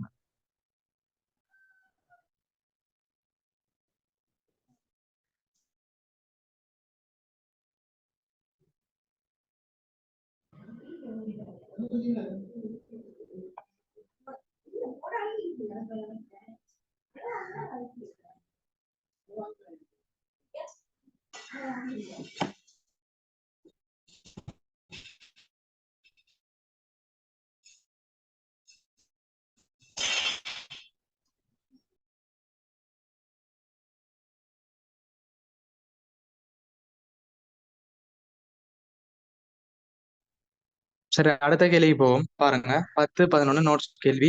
அதை பார்ப்போம். கணக்குட்டு என்ன கருவோட தொடர்பான கேள்வி பாருங்க. 10, 11 கணக்குட்டு என்ன கரு. உங்களுக்கு கணக்குட்டு என்ன கருக்கள் மொத்தம் 13 இருக்குது. உங்களுக்கு ஃபைனல் பேப்பர்ல கணக்குட்டு என்ன கருக்கள்ல 2 கேள்வி ஷுவரா வரும், அப்படி இல்லாட்டி 3 கேள்வி வரும். பார்ட் 1ல வரக்கூடியது கணக்குட்டு என்ன கரு. 13 என்ன கருக்களை வச்சு உங்களுக்கு ஃபைனல் பேப்பர்ல 2 அல்லது 3 மார்க்ஸுக்கு வரும். 2019 உள்ள பேப்பர் எடுத்து பாருங்க, அல்லது ஓல்ட் சிலபஸ் பேப்பர் எடுத்து பாருங்க. ஷுவரா 2 கேள்வி போடுவான், அப்ப 2 மார்க்ஸ். அடுத்து பின்னுக்கு வர 31 தொடக்கம் 50ல ஒரு கேள்வி போடலாம். ஃபைனல் பேப்பரை பாருங்க, 2023, 22 எல்லாம் பாருங்க, எத்தனை கேள்வி வந்தீங்க. 2 அல்லது 3 கேள்வி போடப்பட்டி. எனவே கணக்குட்டு என்ன கரு இலகுவ மார்க்ஸ் எடுக்கலாம், பார்ட் 1க்கு மட்டும் வரும். இதுல நாங்க கணக்குட்டு என்ன கரோட விளக்கம் தேவையில்லை. அந்த கணக்குட்டு என்ன கருக்கள் எந்த சந்தர்ப்பத்துல பயன்படுத்தப்படுது, கணக்கீட்டுல எப்படி பிரயோகிக்கப்படுது, அந்த நோட்ஸ் மட்டும் தெரிஞ்சா போதும். சரியா? 10வது பாருங்க, நடைமுறை அல்லா சொத்துக்களுக்கு வருடாந்தம் ஒரே முறையில் பெருமானத்தை விடுவதற்கு அடிப்படையாக அமையும் கணக்கீட்டு என்ன கருவும் கணக்கீட்டின் பண்பு என்று சொல்லி கணக்கீட்டின் பண்பு. ஓகே, இப்போ 10வது சொல்லப்பட்டது பெருமான தேய்வு. இந்த பெருமான தேய்வுன்னு சொல்றது என்ன நடக்குது, ஒரே முறையில இடம்பெறுதான். பெருமான தேய்வு ஒரே முறையில இடம்பெறுதான். அதாவது நேர்கோட்டு முறை, குறைந்து செல்லும் மீதி முறை, 2. அப்ப பெருமான தேய்வு கொள்கை 2. நேர்கோட்டு முறை, குறைந்து செல்லும் மீதி முறை, ஒடுங்கு பாயமுறைன்னு சொல்லுவோம். நேர்கோட்டு முறை என்ன, கிரயத்துக்கு ஆண்டுக்கு பெருமானத்தை கண்டுபிடிக்கிறது. ஒவ்வொரு ஆண்டும் கிரயத்துக்கு இத்தனை வீதம். குறைந்து செல்லும் மீதி முறைண்டா நாங்க முதலாவது கிரயத்துக்கு ஒரு பெருமானத்தையோ கண்டு அந்த பெருமதியை கிரயத்துல கழிச்சு வர மீதியை காண்றது குறைந்து செல்லும் மீதி முறை. இப்படி 2 முறைக்கு பெருமான தேய்வுக்கு. இதுல என்ன சொல்லப்பட்டிக்கு, ஒரே முறையை பெருமான தேய்வுக்கு நாங்க பயன்படுத்துறோமா, நேர்கோட்டு முறையினை தொடர்ச்சியாக பெருமான தேய்வுக்கு பயன்படுத்துறோம்னு சொல்லப்பட்டிக்கு. உதாரணத்துக்கு அப்ப இதுக்கு பொருத்தமான கணக்குட்டு என்ன கருவேன்னா பண்பு என்ன. முதலாவது கொள்கை தொடர்ச்சியா பயன்படுத்தப்பட்டா கொள்கை மாறாமை என்ன கரு? கொள்கை மாறாமை என்ன கரு என்ன சொல்லுது? நிதி கூற்றுகளை தயாரிக்கும் போது நாங்க பயன்படுத்தப்படுகின்ற கணக்கீட்டு கொள்கையானது அடிக்கடி மாற்றம் செய்யக்கூடாது. ஒரே கொள்கையை தான் பயன்படுத்தம்னு சொல்றது கொள்கை மாறாமை. எனவே முதலாவது கான்செப்ட் கொள்கை மாறாமை என்ன கரு? ஏன்டா அங்க சொல்லப்படிக்க ஒரே கொள்கையை பயன்படுத்துறான். ரெண்டாவது, ஒரே கொள்கையை பயன்படுத்தினா என்ன இலகு சொல்லுங்க பாப்போம். நீங்க ஒரு கம்பெனி கணக்க நியமத்தை வச்சுதான் தயாரிக்கிறீங்க. 2 பேர் கம்பெனி கணக்கு செய்றீங்க, ஒரே நியமத்தை வச்சு தயாரிக்கிறீங்க. அப்ப 2 பேர கம்பெனி கணக்கையும் நாங்க என்ன செய்யலாம் சொல்லுங்க பாப்போம். நீங்க எல்கேஎஸ் 2க்குமே இருப்புக்கள் சீராக்கம் ஒரே நியமத்தை வச்சு 2 பேரும் செய்றீங்க. அப்ப 2 பேரை ஆன்சரை நாங்க என்ன செய்யலாம்? ஒப்பீடு செய்யலாம். ஒரே கொள்கையை பயன்படுத்தினா அல்லது ஒரே கணக்கீட்டு நியமத்தை பயன்படுத்தினா என்ன செய்யலாம்? 2 பேர் ஆன்சரை ஒப்பீடு செய்யலாம். எனவே இங்க என்ன கருண்டு கேட்டா கொள்கை மாறாமை, பண்புண்டு கேட்டா ஒப்பிடக்கூடியது. போட்டுக்கோங்க, ஒப்பிடக்கூடியது. ஏற்கனவே தெளிவா சொல்லி தந்துக்கிறேன் உங்களுக்கு. கொமன் கிளாஸ் பேமெண்ட் கிளாஸ்ல சொல்லி தந்துக்கிறேன். அங்க செஞ்சுக்கிட்ட பேப்பர் இதுக்கு முன்னுக்கு நாங்க செஞ்ச பேப்பரை தான் திரும்பி பார்க்கிறோம். சரியா? அப்ப பண்புகள்ல 4 வரும். முதலாவது அடிப்படை பண்பு 2, விருத்தி செய்யக்கூடிய பண்பு 4. அடிப்படை பண்புல பொருத்தமான தன்மை, உண்மையான பிரதிநிதித்துவம். விருத்தி செய்யக்கூடிய பண்புல ஒப்பிடக்கூடியது, விலகிக் கொள்ளக்கூடியது, சான்றுபடுத்தக்கூடியது அல்லது உறுதிப்படுத்தக்கூடியது, காலம் தவறாமை அல்லது நேரம் தவறாமை. அதுல நமக்கு என்ன பண்புன்னு கேட்டியா? ஒரே கொள்கையை பயன்படுத்தினா கொள்கை மாறாமை, ஒரே கொள்கையை பயன்படுத்துறதால ஒப்பிடக்கூடியது இலகு, எனவே ஒப்பிடக்கூடிய தன்மை. இப்படி எழுதிக்கோங்க 10வது கேள்வி நம்பரை போட்டு. பெருமான தேய்வானது ஒரே முறையில் பயன்படுத்தப்பட்டதுன்னு எழுதி என்ன கரு போடுங்க? கொள்கை மாறாமை. பண்புண்டு போடுங்க, ஒப்பிடக்கூடிய தன்மை.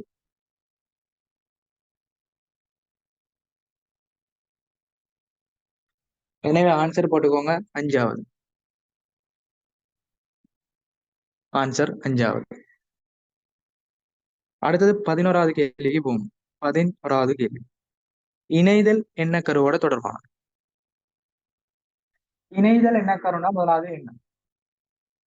இணைதல்ல 2 விஷயம் தான் பிரதானமா சொல்லப்படுது. முதலாவது இணைதல் வந்தோடனே கூட யோசிக்க தேவையில்லை. 2 விஷயம் ஷோட்டா பார்த்துட்டு போகும். குறித்த நிதியாண்டுக்கான இலாபம் அல்லது நட்டத்தை கணிப்பீடு செய்யும் போது, ஒரு ஆண்டுக்குரிய நிதி பெறுபேறு அல்லது செயற்பாட்டு பெறுபேறினை கணிப்பீடு செய்யும் போது அந்த ஆண்டுல உழைக்கப்பட்ட மொத்த வருமானங்களும் மொத்த செலவுகளும் ஒப்பீடு செய்தல் வேண்டும். வருமானத்தையும் செலவையும் ஒப்பீடு செய்தல்னு சொல்றது இணைதல் என்ன கரு. அப்ப முதலாவது இணைதல்டா என்ன? வருமானத்தினையும் செலவுகளையும் ஒப்பீடு செய்தல். வருமானத்தையும் செலவுகளையும் ஒப்பிடணும். 2 ஒப்பிட்டு பார்த்து இலாபம் அல்லது நட்டம் கண்டுபிடிக்கணும். வருமானத்தையும் செலவையும் ஒப்பிடுதல்னு சொன்னா இணைதல் என்ன கரு. ரெண்டாவது, இணைதல்ல பிரதானமா பார்க்கக்கூடியது செலவுகளை, செலவு கோட்பாடுன்னு சொல்லுவோம். ஒரு நிதி கூற்றுகள்ல செலவுகளை பதிவு செய்யறது இணைதல் என்ன கருவுக்கு அமையும். இப்ப செலவாக காட்டுதல் இணைதல் என்ன கருவுக்கு அமையும். இப்ப 2வது செலவாக காட்டல். முதலாவது வருமானத்தையும் செலவையும் ஒப்பிட்டா இணைதல், 2வது செலவை காட்டுனா இணைதல். இது 2 தான் பிரதானமா இணைதல்ல உள்ள விஷயம். அடுத்து 3வது, இணைதல்ல இருப்புக்கள் தொடர்பா சொல்லப்படுது. இருப்புக்கள் தொடர்பு உங்களுக்கு கணக்கீட்டு என்ன கருல இருப்புக்கள் 2 என்ன கருல வரும். ஒண்ணு இணைதல் என்ன கரு, 2வது பாதுகாப்பு என்ன கரு. அப்ப இணைதல்ல ஒரு இருப்பு தொடர்பான விஷயம் சொல்லப்படுது. என்ன சொல்லப்படுது? இருப்புக்களில் ஒரு பகுதியை விற்பனை கிரயமாகவும் இன்னும் ஒரு பகுதியை நடைமுறை சொத்தாகவும் காட்டுதல் இணைதல் என்ன கரு. அப்ப இருப்புக்கள்ல ஒரு பகுதியை நடைமுறை சொத்தா காட்டுங்க, இன்னொரு பகுதியை விற்பனை கிரயமா காட்டுங்க. இப்படி காட்டினா அது இணைதல் என்ன கரு. அப்ப எழுதிக்கோங்க, இந்த 3 பாயிண்ட் செய்யும். வருமானத்தையும் செலவையும் ஒப்பீடு செஞ்சா இணைதல், செலவை பதிவு செஞ்சா இணைதல், இருப்புகள்ல ஒரு பகுதியை நடைமுறை சொத்தா காட்டி இன்னொரு பகுதியை விற்பனை கிரயமா காட்டினா இணைதல் என்ன கரு. இதை பாயிண்ட்ஸ்ல போட்டுக்கோங்க. இப்ப ஆன்சருக்கு போவோம். இப்படி நாங்க சிம்பிளா பார்ட் 1 படிச்சுட்டு போவோம்.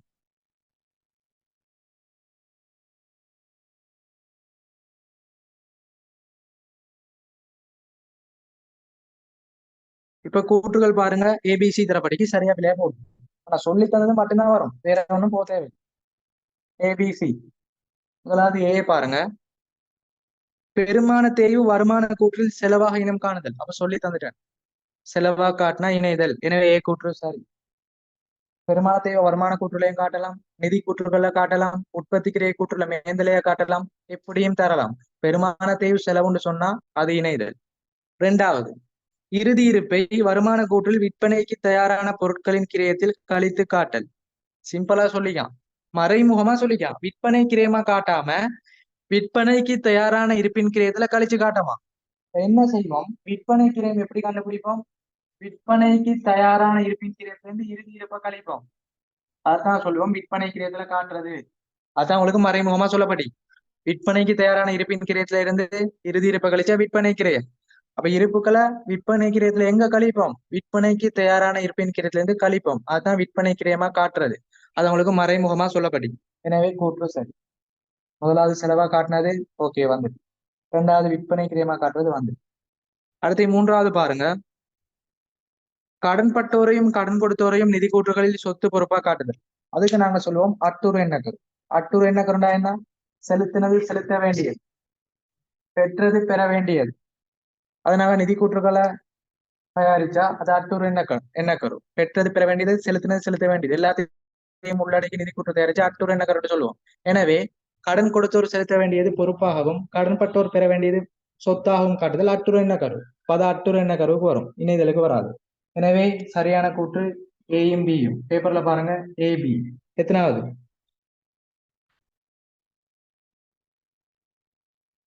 பார்த்து சொல்லுங்க பாப்போம். ஏபி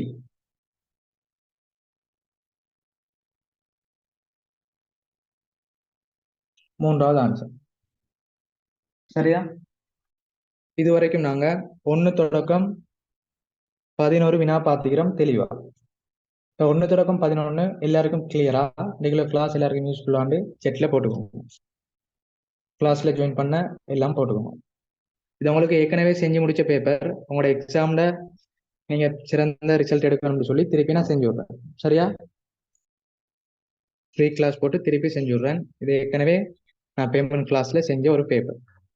இது எல்லாருக்கும் கிளியர் தெளிவுண்டா செட்ல போட்டுக்கோங்க.